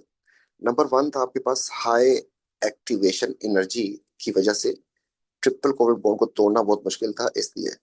Number 2, non polar. तो इसमें लोन पेयर वाली पहले बात कोई नहीं की। अगली बात कह रहा है कि aqueous ammonia contain this and this. जब आप पानी में, ये आपके पास था पानी H2O। तो पानी पानी पानी, बहुत सारे पानी होंगे यहाँ पर। इसमें जैसे ही आप अमोनिया ऐड कर देंगे तो क्या होगा? तो आपने लेट्स से इसमें अमोनिया ऐड कर दिए, 2 या 3 एक्वस बोला है उसने। इनमें से जब ये जाएगा ना इसके पास, तो ये जब दोनों नीचे उतार रहा हूँ, इनमें से ना आपस में रिएक्शन भी हो जाता है। क्या रिएक्शन हो जाता है इन दोनों का? इन दोनों का रिएक्शन ये हो जाता है, यहाँ पे लेके आते हैं, these two react to form NH4 positive, and उसका बन जाता है OH नेगेटिव। तो एक्वस अमोनिया इसलिए बेस होता है क्योंकि ये पानी में जाके OH आयन प्रोड्यूस करता है, इसलिए एल्कली है। तो पानी के अंदर आपके पास NH4 पॉजिटिव भी होगा, ट्रू, एंड अमोनिया भी होगा, तो दोनों इसमें होंगे। और ये बात सही हो गई, ammonium ion is a Bronsted Lowry acid. ये बात भी आपको पता है कि आपको बता देता है वैसे ही, लेकिन ये एक बेस होती है, इसके पास लोन पे होता है, it can accept H positive. जब एक्सेप्ट कर लेता है ना, ये बन जाता है NH4 पॉजिटिव। अगर आप यहाँ से यहाँ देखें तो ये एक्सेप्टर है, तो एक्सेप्टर हो गया तो फिर बेस हो गया। और अगर आप यहाँ से उल्टा देखें ना, तो यहाँ से जब इस फॉर्म में जाएगा तो it will donate H positive ion, तो ये बन जाएगा डोनर, और डोनर हो गया एसिड। वैसे भी आपको पता है कि इसके अंदर एक H आइन छुपा हुआ है, तो इट इज एन एसिड। तो ये वाली बात भी सही थी, तो बी आंसर हो गया इसका। High temperature need to supply need break strong double bond in nitrogen. Nitrogen में डबल बॉन्ड नहीं होता, नाइट्रोजन में ट्रिपल बॉन्ड होता है, काटना पड़ेगा। Atmospheric SO2 react with unburned hydrocarbon photochemical smoke. लेकिन फोटोकेमिकल स्मोक के लिए ना इनके साथ HC के साथ जुड़ना चाहिए, किसको? NO को, ये बनाते हैं फोटोकेमिकल स्मोक। तो नाइट्रोजन ऑक्साइड्स होते हैं, ये नहीं होता। 24, dry ammonia hydrogen chloride gases mix together form आयनिक सॉलिड। कौन सी बात सही है? Formation of ionic compound is redox reaction. गलत। क्यों? ये गौर से देखिएगा, पहली बात, ऑक्सीडेशन स्टेट की तरफ जाने की जरूरत नहीं, मैंने आपको रेडॉक्स की ना कुछ पहचान बताई थी। ये ना आपके पास बेस है, जबकि ये एसिड है, और एसिड बेस रिएक्शन कभी भी रेडॉक्स नहीं होता। NH4Cl तो बन जाएगा। अगर आपको चेक करना है तो चेक करवा लेता हूँ, इसमें -1 था, ये भी -1 है। इसकी बात करते हैं ना, चेक करना है तो अगर आपको, तो चेक करवा देता हूँ आपको। ये NH3 है, इसको तो निकाल लेंगे, जबकि ये आपके पास NH4 था, ऑक्सीजन स्टेट अगर निकालनी है तो इसका नेट चार्ज हो गया +1। 4 हाइड्रोजन की वजह से +4, इसको हमने कर दिया X। आंसर आ जाएगा आपके पास इंशाल्लाह -3। जबकि यहाँ पर चेक करते हैं, नेट चार्ज 0 है, 3 हाइड्रोजन की वजह से हो जाएगा आपके पास +3, इसको ऐसे कर देंगे, तो यहाँ पर भी आपके पास आंसर आ जाएगा -3। तो रिडॉक्स नहीं है ये, काटते हैं इसको। During formation of ionic compound bond angle increases. ये बात सही है। क्यों सही है? आपके पास था NH3, NH3 में ना एक लोन पेयर था, इसलिए इसका एंगल था 107। जब आपने इसका रिएक्शन करवा दिया है HCl के साथ, तो उसका H ना इसके साथ आके लग गया है, और ये बन गया इस वक्त लोन पेयर जिसका था, it has been converted into a bond pair. Lone pair ने डेटिव बॉन्ड बना दिया इसके साथ, इसलिए अब इसका एंगल जो है 109.5 हो जाएगा। मतलब इस फॉर्म में आपके पास 4 बॉन्ड पेयर हो गए, lone pair has been converted to bond pair, तो आपको +2.5 से इंक्रीज कर जाएगा, तो ये हो जाएगा। तो बॉन्ड एंगल इसमें इंक्रीज कर गया, इंक्रीजेस, ये वाली बात ठीक है। तो कौन सी करेक्ट? तो 2 only correct. Next question, question number 25। तो 25 में बेटा ये कह रहा है कि स्केलेटल फार्मूला और सम आइसोमर्स ऑफ गिवन, कौन सी बात ठीक है?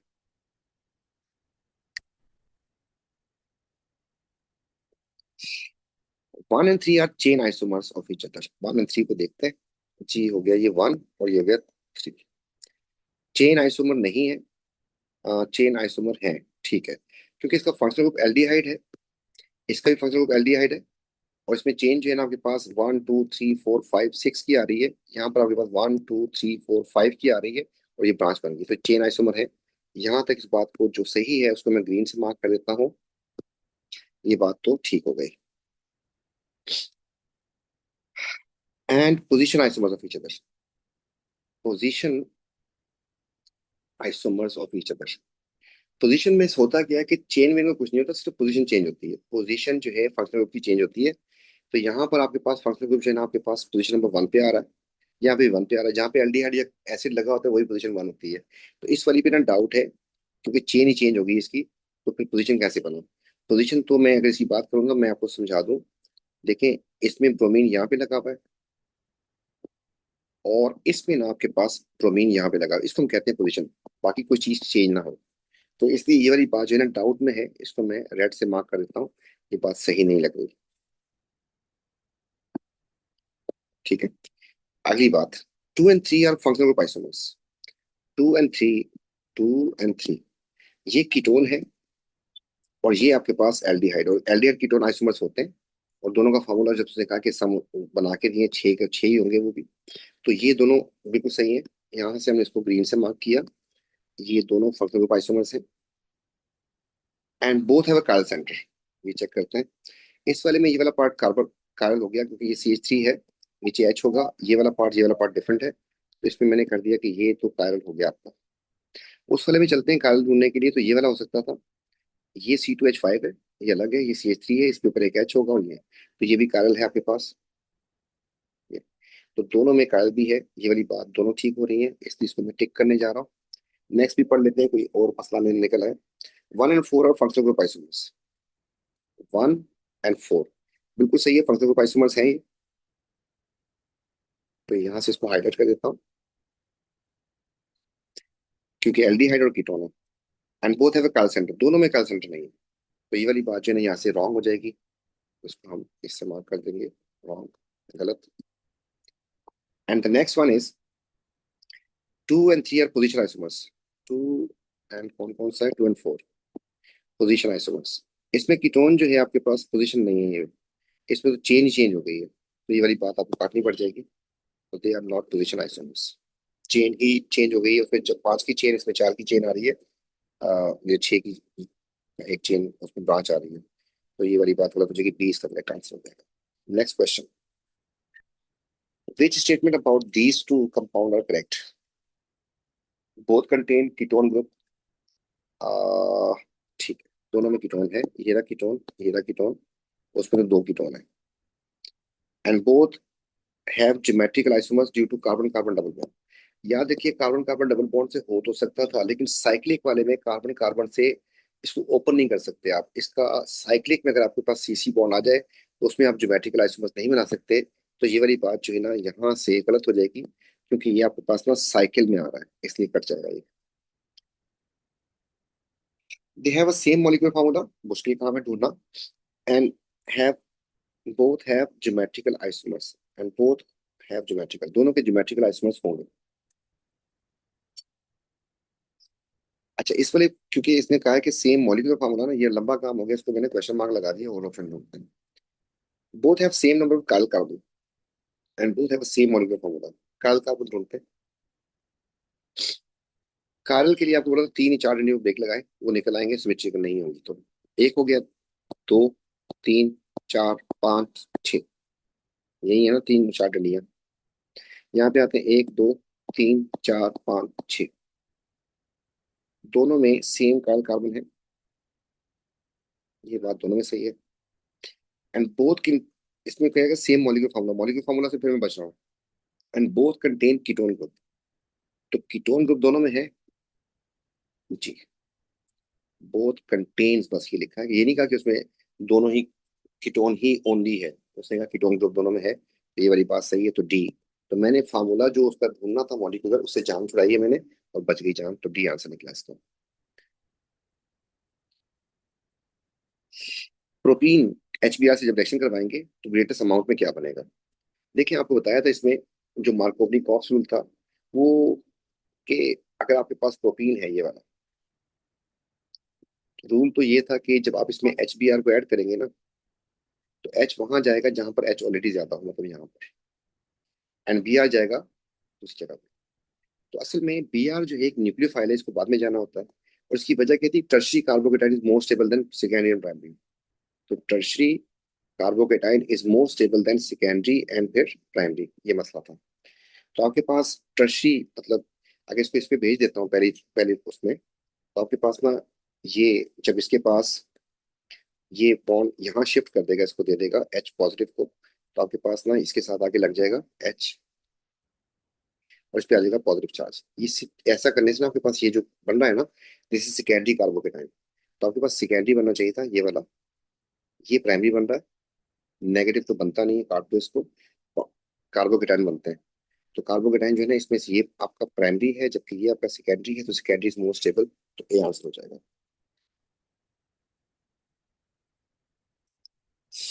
इसमें वो कह रहा है कि दो हाइड्रोकार्बन है, react separately with bromine in the presence of UV light. Free radical की बात हो रही है। अच्छा जी, आर ग्रुप जो है ना, एक आर ये दिया है, एक आर के ऊपर इसने कॉमा लगाया हुआ है ये। तो इसके बारे में बता रहा है ये, इसके बारे में बता रहा है ये। इनको दोनों को खोल के देख लें, क्योंकि उसने ना यहाँ पर एक सैचुरेटेड और एक अनसैचुरेटेड बोला है। देखिए इसमें आपके पास तीन एच हो गए, फिर आपके पास ना ये एक एच हो गया, फिर आपके पास ना इसके ऊपर दूसरा सी आ गया, और इस सी के साथ जो है ना फिर आपने लगाया CH3, और उसके साथ आगे क्या लगा हुआ ये, तो आप लगा दें यहाँ पे CH3। एंड सिमिलरली दूसरे वाले को बनाते हैं।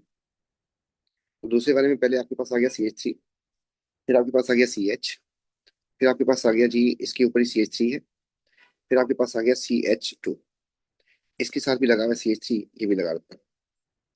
तो गौर से देखिएगा, इनमें सबकी वैलेंसी ना पूरी है चार चार, इसमें ना इनकी वैलेंसी शॉर्ट है। असल में फिर यहाँ पर डबल बॉन्ड होगा यहाँ पे। तो दिस इज अनसैचुरेटेड।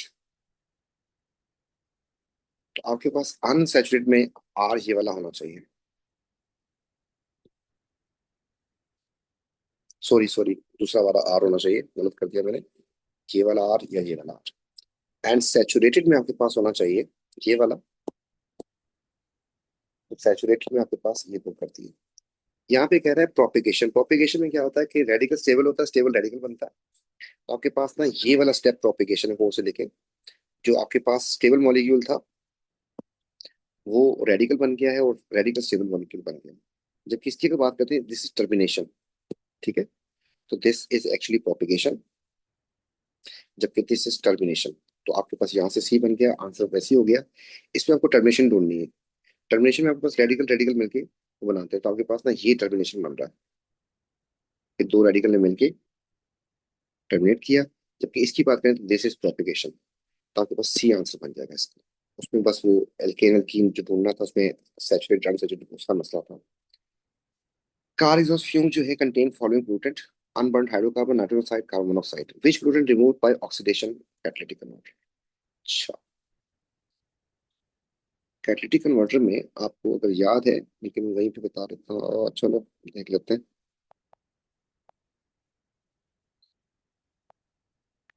बुक, ये थी बुक। तो कैटालिटिक कन्वर्टर यहाँ पे आपको पढ़ाया था। सब चीजें ऑक्सीडाइज होती हैं, सिर्फ नाइट्रोजन मोनोऑक्साइड जो है ना वो रिड्यूस होता है। नाइट्रोजन के ऑक्साइड जो है रिड्यूस होते हैं, बाकी सब कुछ ऑक्सीडाइज होता है। तो यू नो वेरी वेल। क्या लंबा काम हो गया।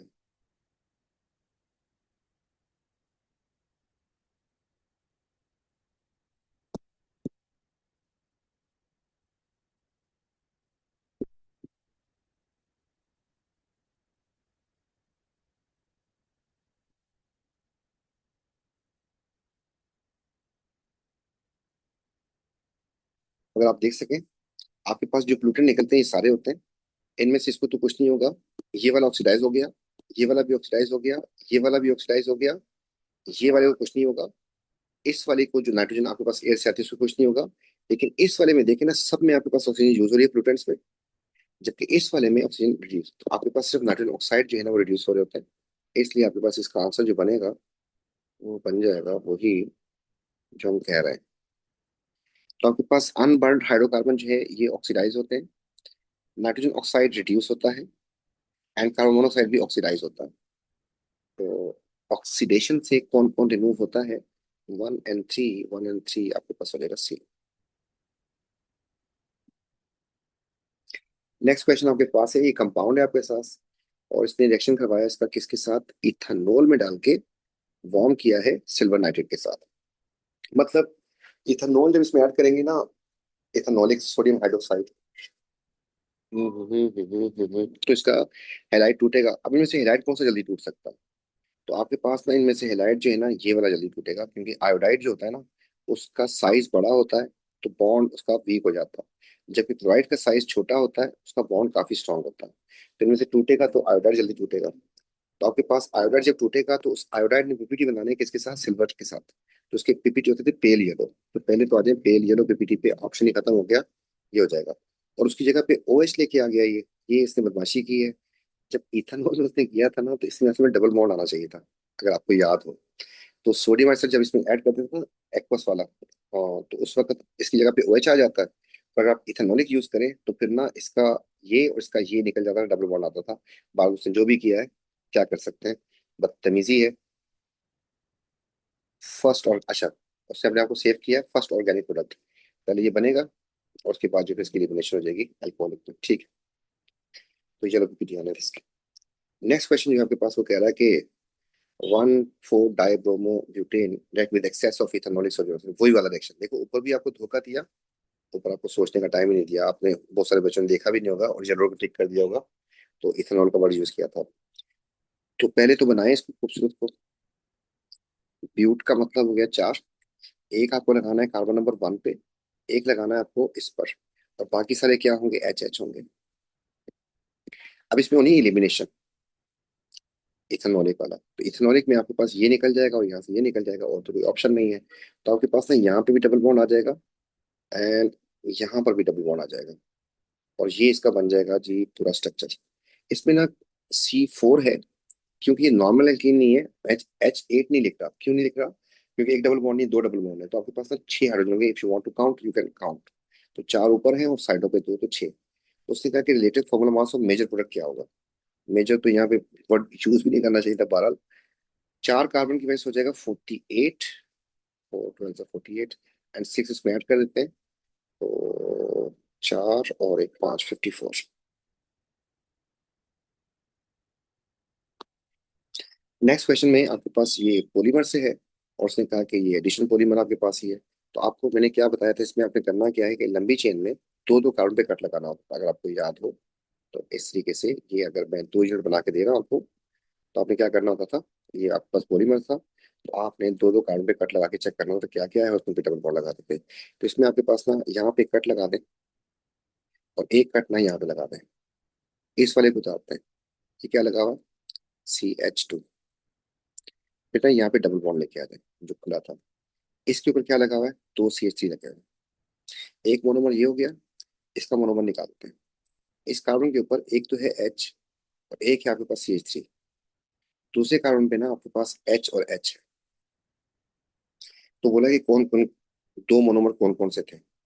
इसमें नेमिंग करनी पड़ेगी आपको। इसमें आपके पास ना डबल बॉन्ड को बीच में रखना है, इस तरफ चले जाते हैं। तो फिर इसको गिनती करें ना हम लोग, तो कार्बन नंबर 1 हो गया, कार्बन नंबर 2 हो गया, कार्बन नंबर 3। इसका नाम हो गया 2 मिथाइल एंड 1 प्रोपीन। उस वाले में चलते हैं, तो उस वाले में तो ब्रांच बन नहीं रही, आपके पास यही आ रहा है। आपके पास गिनती यहाँ से स्टार्ट करेंगे आप लोग, 1 2 3। उसका नाम हो जाएगा 1 प्रोपीन या जस्ट प्रोपीन। तो आपके पास एक तो प्रोपीन होना चाहिए, प्रोपीन प्रोपीन प्रोपीन। दूसरा होना चाहिए 2 मिथाइल प्रोपेन, तो मिथाइल प्रोपेन, याद से हो जाएगा बस। नेक्स्ट क्वेश्चन जो है आपके पास ये है अल्कोहल की या ऑक्सीडेशन से रिलेटेड है, जिसमें हम डाइक्रोमेट यूज कर रहे हैं।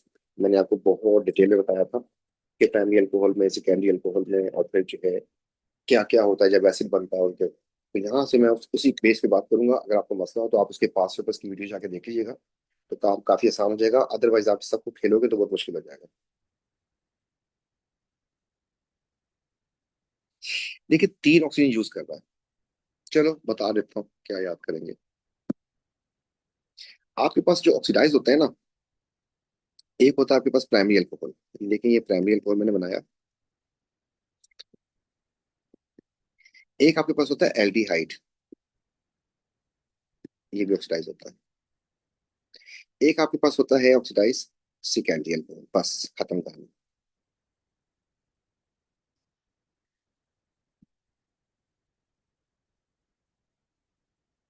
इनकी ऑक्सीडेशन में क्या क्या होता है, तो गौर से देखिएगा। इस वाले में ना आपके पास ये ऑक्सीजन रखा आपने, इधर भी ऑक्सीजन रखा, इधर भी ऑक्सीजन रखा।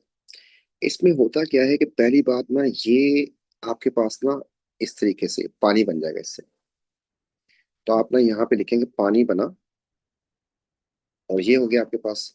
बाकी जो चीज बची है आपके पास वो थी आपके पास CH3 एंड CnOH। और एक ऑक्सीजन जो है ना इसके साथ जो लगा हुआ वो इधर आके लग जाएगा, तो ये दो काम हो गए थे इसमें। तो इसमें एक ऑक्सीजन देखिए, दो ऑक्सीजन यूज हो रहा है इसमें। अगर आप इसकी फुल ऑक्सीडेशन करते हैं ना, फुल ऑक्सीडेशन, तो आपके पास दो होता है। अच्छा, मुझे इसकी हाफ भी कट के दिखानी है यहाँ पे, फिर मतलब माइल्ड ऑक्सीडेशन। माइल्ड ऑक्सीडेशन अगर करता हूँ इसकी मैं, तो यहाँ से उतारते हैं नीचे इसको, हटा देते हैं इसको, और यहाँ से एक ऑक्सीजन का यूज करते हैं, तो फिर ना ये दोनों निकल जाते हैं इसके साथ। तो इस केस में भी आपके पास पानी बनेगा, एंड आपके पास जो चीज आई है CH3 एंड C, और ये इसी का अपना है। आपके पास एक ऑक्सीजन यूज हुई है। जब एसिड बनता है तो आपके पास दो ऑक्सीजन यूज होता है। जब एल्डिहाइड बनता है तो एक ऑक्सीजन यूज होता है। जब आपके पास एल्डिहाइड से एसिड बनता है तब भी आपके पास एक ही ऑक्सीजन यूज होता है। इसको जस्ट लेके जाना है मुझे यहाँ पर, और पानी वानी कोई नहीं बनना है इसमें, कोई हाइड्रोजन यहाँ से रिमूव नहीं हो रहा। ठीक है जी, तो यहाँ पर भी आपके पास एक ऑक्सीजन यूज होता है इसमें। ये क्या बना है, एल्डिहाइड से oic acid. And the last one is आपका ये वाला। इसमें आपके पास दो काम होंगे। एक तो आपके पास ये और ये मिलके निकाल देंगे ऐसा, और ना आपके पास ऑक्सीजन इसमें एक यूज हुआ है, and you will get CH3। ये डबल बॉन्ड आके ये CH3 कीटोन बन गया, एंड इसके जो दो H निकले थे उससे बन गया आपके पास ये। तो यहाँ पे अगर आपको बात समझ आई, देखें गौर से। जब आपके पास एल्डिहाइड बनता है तो आपके पास एक ऑक्सीजन यूज होता है। जब आपके पास एसिड बनता है तो दो ऑक्सीजन यूज होता है।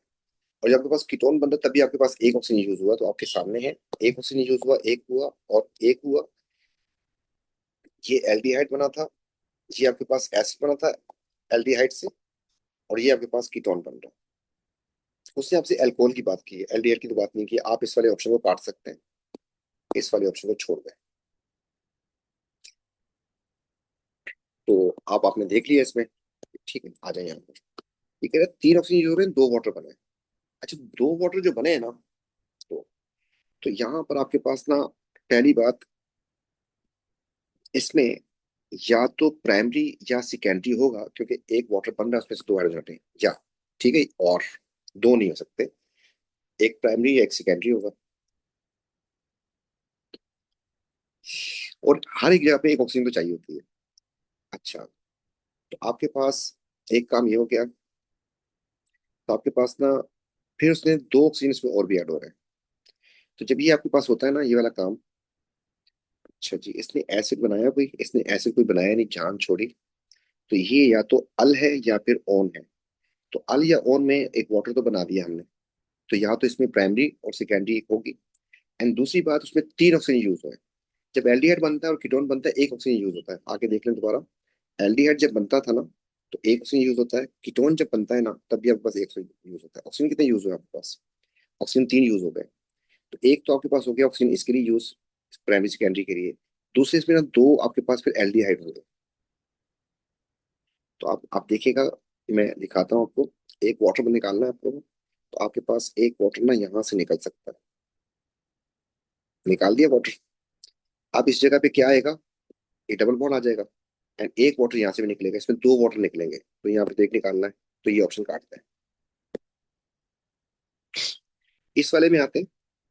इस वाले में आपके पास ना इसका OH और इसका H निकल जाएगा, डबल बॉन्ड। ठीक है, ओ सॉरी, कुछ और कर गया मैं।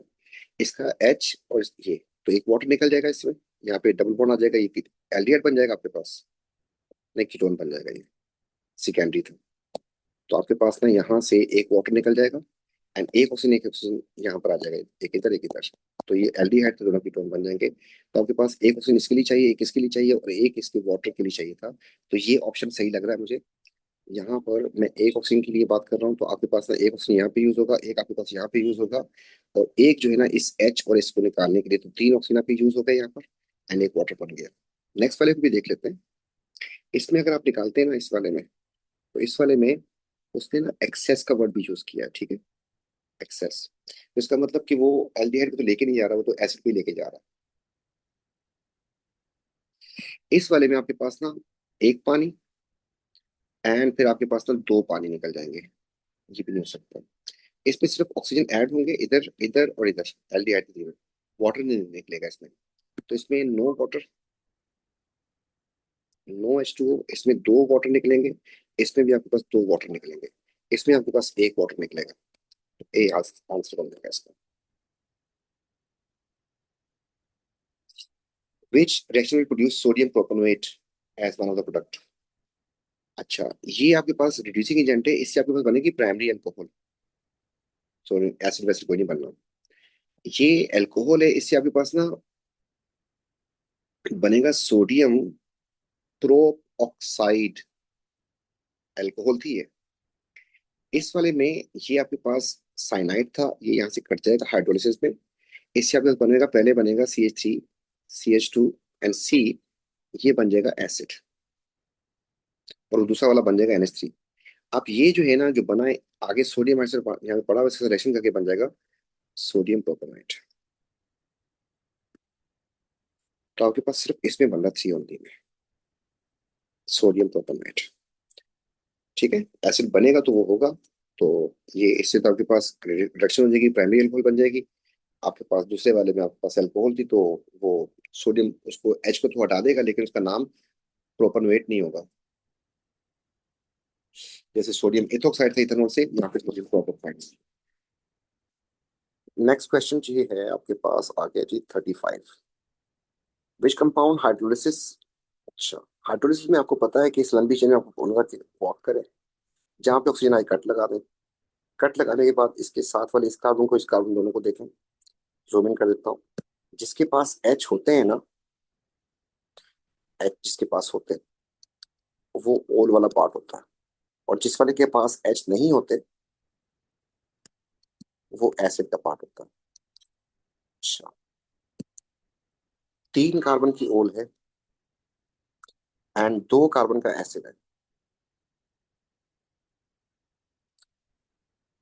आपने बेसिक हाइड्रोलिसिस किया, यस। तो आपके पास ना 2 कार्बन का एसिड बनेगा CH3COOH, और वहां पे क्योंकि सोडियम हाइड्रोक्साइड था, उससे रिएक्शन हो जाएगा, तो आपके पास बन जाएगा CH3COONA। 2 कार्बन का एसिड ये एल्को, इसकी प्रेजेंस में ये चीज नहीं बच सकती। ये 3 कार्बन का बना रहा है, और ये आपके पास पता नहीं क्या बना रहा है, 4 कार्बन का, छोड़ता है इसको। ठीक है, इट्स क्वाइट सिंपल, एस्टर से रिलेटेड।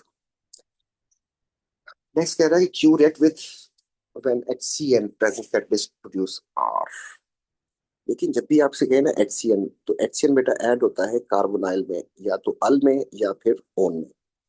तो सर वो एल्डिहाइड में भी तो CN ऐड होता था, और उसमें क्या नाम है, अल्काइल हैलाइड में बेटा उसमें KCN ऐड होता था। ठीक है, चलिए, ये HCN बोल दिया, एल्डिहाइड या कीटोन है, तो उसने कहा कि रिएक्शन करता है इसके साथ। The molecule of R contain 4 carbon atom. अच्छा, क्यू ने रिएक्शन किया HCN से और R बना, तो Q प्लस HCN से आपके पास R बना है, और R में अगर 4 कार्बन है, तो फिर बेटा इसमें 3 होंगे ना, क्योंकि एक तो कार्बन आपके पास यहां से आता है, CN ऐड करता है। ठीक है, तो 3 कार्बन का एल्डिहाइड या 3 कार्बन का कीटोन होना चाहिए। तो आपके पास एसिड को तो काट देता हूं मैं, एसिड नहीं हो सकता, कीटोन हो सकता है, ये भी नहीं हो सकता, और ये भी हो सकता है। एल्डिहाइड या कीटोन होने कितने चाहिए, कार्बन 3 होने चाहिए। काउंटिंग करते हैं बेटा, इसमें आपके पास कार्बन 1 2 3 हुए, जबकि इसमें कार्बन एक, सॉरी गलती करती हुए ने, 1 2 3 4 हुए। तो 3 कार्बन का होना चाहिए था क्यू। ठीक। Next question 37। इसमें कह रहा है कि जी विच रो इज करेक्ट।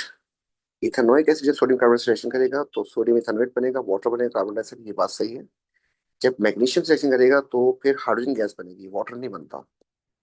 H2 बननी चाहिए थी, मेटल से रिएक्शन होता है। एंड अल्कोहल से जब रिएक्शन होगा तो आपके पास एस्टर बनेगा।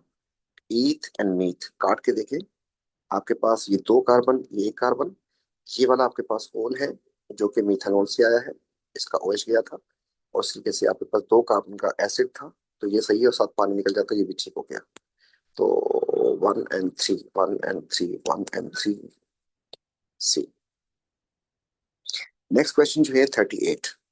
7 एल्डिहाइड कीटोन, माशाल्लाह। Contain only one oxygen atom पर मॉलिक्यूल। चलो गुड। हैव फोर और फ्यूर कार्बन देन स्ट्रक्चर। माशाल्लाह। अगर आपको याद हो इन दोनों का जो फॉर्मूला बनता है CnH2nO बनता है, तो वो कह रहा है कि चार या चार से कम होने चाहिए। तो मैं ना यहाँ पर वर्किंग करता हूँ। तो यहाँ पर मैं बनाता हूँ अल, और यहाँ पर बनाता हूँ ओन। चार कार्बन से कहानी स्टार्ट करेंगे, चार या कम। एल्डिहाइड हमेशा टर्मिनल होता है, और कीटोन जो है चार कार्बन का मैंने बना दिया ये। इसके पॉसिबल स्ट्रक्चर सारे बताने हैं, ठीक है। एक ऑक्सीजन, सारी बात सही हो रही है इसमें। इसमें मैं अगर इसको उठा के, खुद सोचें, इसको उठा के अगर इधर कर दूं तो फायदा होगा नहीं। इसका नाम भी टू ब्यूटेन ब्यूटेनोन है, इसका नाम भी टू ब्यूटेनोन है। और आपको पता है कि टर्मिनल पे जाता ही नहीं है कीटोन वाला ग्रुप। तो अगर आप इसको ट्राई भी करते हैं तो कीटोन बनाने के लिए आप ना इसको अगर इधर मूव करते हैं तो ये एक ही बात हो जाएगी। इसको उड़ा देते हैं, फिर चेन छोटी करके देख लें। चेन अगर आपने तीन की कर दी, कीटोन बन गया। आपको पता है टर्मिनल पे तो लगा नहीं सकते, तो वो कार्बन यहाँ पे लगाएंगे, इसकी वजह से पांच हो जाएगी। इसका मतलब आपके पास चार में ना, चार में ही कीटोन बन सकता है, तीन में लगाते हैं तो वो ब्रांच नहीं कर सकते आप। अच्छा हाँ, तीन वाला कीटोन भी बन सकता है। फ्यूर भी बोला था ना उसने, एक तीन वाला बन जाएगा। और कीटोन बनाने के लिए कम से कम तीन कार्बन चाहिए, क्योंकि सेंट्रल में आपके पास जो है ना ये आता है। तो इस कीटोन में मेरे पास दो निकले। एल्डिहाइड में, एल्डिहाइड में अब इसमें चेन आइसोमर बना सकता हूँ। तो पहले तो मैंने ये कर दिया कि चार की चेन थी, अब मैंने कर दी तीन की चेन, और उसको मैंने कर दिया ब्रांच, यहाँ पे आ जाएगी। अब इस ब्रांच की पोजीशन चेंज करने से फायदा कुछ नहीं होगा, हो भी नहीं सकती, टर्मिनल पे लगा नहीं सकते आप लोग, सही रहेगा। फिर आप क्या करते हैं कि चार से आप तीन पे आ गए। ये मार्क करता जा रहा हूँ मैं। पहले आपने चार का बनाया, फिर आपने तीन का बना दिया, चेन आइसोमर बना दिया इसका। उस तरीके से यहाँ पर भी आप गौर से देखें तो आपने पहले चार का बनाया था, फिर तीन का बना दिया, उसमें आगे नीचे नहीं आ सकते, इसमें नीचे जा सकता हूँ। अब मैंने बना दिया इसको तीन का सिर्फ। और फिर जो है ये ऐसा हो गया। फिर इसमें बना लेता हूँ दो का एल्डिहाइड, और फिर इसमें बना लेता हूँ एक वाला एल्डिहाइड, इधर भी एच और फिर इधर भी एच। तो आपके पास ही एल्डिहाइड, तो आपके पास आगे इतने सारे। कीटोन सिर्फ दो आए। उसने कहा इनमें से कौन जो है आयोडीन एल्कलाइन आयोडीन से रिएक्शन करेगा। तो एल्कलाइन आयोडीन के साथ रिएक्शन करता है अगर अल्फा कार्बन के साथ CH3 का पीस आए। Alpha carbon is this one, this one, this one, this one and this one, this one and this one. जिसमें CH3 का पीस इसके साथ डायरेक्ट लगा होगा वो टेस्ट देगा। तो मैं मार्क करवाने जा रहा हूँ। इसमें CH3 आ रहा है, देगा। इसमें CH3 आ रहा है, ये भी देगा। इसमें CH3 नहीं आ रहा, इसमें भी CH3 नहीं आ रहा, ये दोनों नहीं लेंगे। इसमें भी नहीं आ रहा, ये भी नहीं देगा, ये देगा। उस नीचे वाले में भी नहीं आ रहा आपके पास। तो तीन ऐसे हैं जो कि एल्कलाइन आयोडीन को देंगे। पहली बात चेक करते हैं कि सात बन रहे हैं, एक दो तीन चार पाँच छः सात, सात हो गए। और सब में एक ऑक्सीजन था। और चार और चार से कम वाले हैं, और सिर्फ तीन जो है इसमें से वो एल्कलाइन आयोडीन कर सकते हैं। Next question. One mole of react with exactly 8.5 moles of when completely combusted। अगली बात बोला कि does not react with heat when KMnO4। अच्छा, यहाँ से इस बात को फोकस करके कुछ काम शायद आसान हो जाए। तो क्या काम आसान होता है, तो इसको हमने करना था हाईलाइट ये। इसका मतलब ना, सब में देखें अल्कोहल है, सब में अल्कोहल है, ऑक्सीडाइज ना हो। तो ऑक्सीडाइज बेटा टर्शरी नहीं होगा, मार्क कर रहा हूँ। ये प्राइमरी अल्कोहल है, ये आपके पास टर्शरी है, ये भी टर्शरी है, और ये कीटोन है। जो ऑक्सीडाइज नहीं होते ना वो ये और ये नहीं ऑक्सीडाइज होते। ये ऑक्सीडाइज हो जाएगा, उसने कहा नहीं करना चाहिए, इसको काट दें आप लोग। पहली बात। दूसरी बात, उसने कहा है कि एक मोल के लिए इतनी ऑक्सीजन चाहिए। तो अब इनका फार्मूला निकालना पड़ेगा। अगर आपको पता हो कीटोन का फार्मूला क्या होता है अल्कोहल का, तो मैं बता दूं आपको। जो ओल होती है ना अल्कोहल, उसका फार्मूला, उसमें हाइड्रोजन को कम नहीं होता, CN होता है, H2n+2 होता है, O होता है। और जब आपके पास अल या ओन आता है ना, उसमें आपके पास CN होता है, H2n होता है एंड एक O होता है। ये बात। तो इसलिए यहाँ पर इसका फार्मूला मैं डायरेक्ट निकाल रहा हूँ। तो आपके पास हो गए तीन चार पाँच छः। ये C6 है, H12 है और O है इधर। इसमें आते हैं, ओपन है ये। One two three four five six, ये C6 है। H इसमें हो जाएंगे 12 और 2, 14। एंड ओ। ये आपके पास ना एक दो तीन चार पाँच छ, C6 हो गए। एच इसमें 14 नहीं होंगे क्योंकि साइक्लिक है, साइक्लिक में 2 हाइड्रोजन शॉर्ट हो जाते हैं आपके पास। तो आपके पास ये वाला फॉर्मूला जो था ना उससे आपको 12 के लिखने पड़ेंगे ये। अब इसमें देखना है कि आपके पास ये दो फार्मूला मैच कर रहे हैं, राइट, और ये वाला थोड़ा सा लगा रहा है। इन दोनों को सबको चला के देखना है किसके लिए आपकी ऑक्सीजन 8.5 चाहिए। तो शुरू करते हैं। तो अगर आप इन दोनों को देखें तो एक ही आपकी इक्वेशन से काम हो जाएगा। तो मैं यहाँ पे लिख रहा हूँ कि C6H12NO को अगर मैं जला दूं तो 6 CO2 बनेंगे एंड 6 बन जाएंगे पानी, ऑक्सीजन में छोड़ देते हैं। यहाँ पे एटम्स हो गए 12, यहाँ पर हो गए 6, टोटल मिला के हो गए 18, 18। 18 में से एक आपके पास ना यहाँ पर है। तो दिस नंबर 18 करने के लिए आपके पास दिस नंबर शुड बी 17 ना। फिर 17 करने के लिए आपको करना पड़ जाएगा जी 8 8 16 8.5। इसका मतलब इसके लिए और इसके लिए आपके पास 8.5 चाहिए। कौन कौन सी शक्ल बनी है, एक तो 4 वाली और एक 2 वाली। तो 4 एंड 2 आपने कर दिया। सर उसको चेक ही नहीं कर रहे, उसको मुझे पता है कि उसको हाइड्रोजन ऑक्सीजन उसको एक ज्यादा चाहिए होगा। फिर उसको ऑक्सीजन ज्यादा चाहिए, उसमें हाइड्रोजन ज्यादा है। तो अगर चेक करना है तो आप लोग कर ले उसको। तो अगर आपके पास C6H14NO है तो 6 बनेंगे CO2 एंड 7 बनेंगे वाटर। ऑक्सीजन के अगर एटम काउंट करते हैं तो यहाँ पर हो जाएंगे आपके पास 12 और यहाँ पर हो जाएंगे 7, मतलब हो गए 19। एक ऑलरेडी इसमें है तो O2 को ये 18 होने चाहिए, 9 आएंगे इसमें। तो दिस इज नॉट। तो आपके पास 2 एंड 4 का आंसर बन जाएगा ये। Question number 40। तो 40 में कह रहा है कि जी आप बताएं a sample of magnesium contain 3 isotopes, the percentage abundance of 25 and 26 are same. अच्छा, relative mass of magnesium is this, what is the percentage of magnesium 24? तो आपको ना ए आर निकालने के लिए आप लोग लिखते थे आइसोटोप इनटू इट्स अबंडेंस। आपके पास एक 24 वाला है, इसकी अबंडेंस नहीं पता। एक 25 वाला है, उसकी अबंडेंस भी नहीं पता आपको। और एक 26 वाला है, उसकी अबंडेंस भी आपको नहीं पता। लेकिन सारी अबंडेंस का परसेंटेज का सम कितना होता है, 100।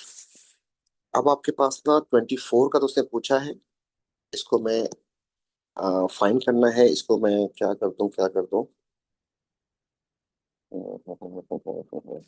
अच्छा, उसने कहा इसकी और इसकी सेम सेम है। अच्छा, इसको भी एक्स कर देता हूँ, इसको भी एक्स कर देता हूँ। मतलब आप सोचें अगर ये 20 है, ये भी 20 है, तो फिर आपके पास ये 60 हो जाएगा। सिमिलरली अगर आप इसको 5 5 लेते हैं तो फिर ये 90 हो जाएगा। तो इस तरीके से मैंने इसको दोनों को एक्स एक्स कर दिया। जब केस का मुझे नहीं पता तो उसको क्या करूं फिर मैं।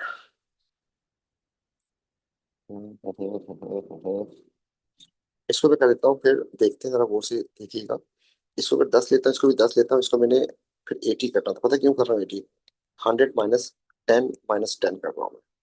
यहाँ पर ना मैं एक चीज लिखने जा रहा हूँ जिससे काम काफी आसान हो जाएगा। दो वेरिएबल कभी सॉल्व नहीं होते, इसलिए परसेंटेज थी, मैंने लिखा कि 100 - 2x कर देता हूँ। तो फिर ये सॉल्व हो जाएगा। इसको हमने किया नीचे कॉपी करके। ए आर को कितना कितना दिया आपको, 24.3, ये कर दिया। इसको अगर आप 100 से मल्टीप्लाई कर दें तो बेटा ये बन जाएगा 2430। इसको सॉल्व करते हैं पहले वाले को। तो ये जब बन जाएगा 2400 -48x हो जाएगा। अच्छा जी, आगे चलते हैं तो आपके पास, बल्कि सीधे रखते हैं आप, ये 25x हो जाएगा और ये हो जाएगा 26x। अच्छा जी, अब x x को संभालते हैं। देखिए इन दोनों को अगर मैं ऐड कर दूं, इसको और इसको, और ये, इनको सॉल्व करते हैं। तो बेटा पहला काम तो ये हो जाएगा कि यहाँ पे 24 को रखे सीधा सीधा। ये हो गया -48x, वो हो गया 51x। तो ये बन जाएगा 2400 एंड +3x हो जाएगा मेरे ख्याल में। एंड यहाँ से 2430 था, ये 24 इस तरफ आके माइनस हो जाएगा। तो 2430 - 2400 इज इक्वल टू 3x। इसका आंसर आ गया 30। तो आपके पास ना ये आ जाएगा 3x। तो फिर आपके पास x की वैल्यू आ जाएगी 30/10, और सॉरी 3, तो 10। जो 10% निकाली है ना आपने, वो किस किस की आई है, नोट इट डाउन। x की वैल्यू आपके पास 10 आई है, तो आपने x इसको लिया था और x इसको लिया था, इन दोनों को। इसकी 10 है, इसकी भी 10 है, तो फिर आपकी ये हो जाएगी 24 की उसने पूछी थी आपसे, तो ये हो जाएगा 100 - 10 - 10, मतलब 80% आंसर होना चाहिए। तोबा तोबा तोबा, डी इज द आंसर। तो बेटा ये था आपका पेपर। चलो मिलते हैं नेक्स्ट पेपर में। तक टेक केयर। अल्लाह हाफिज़।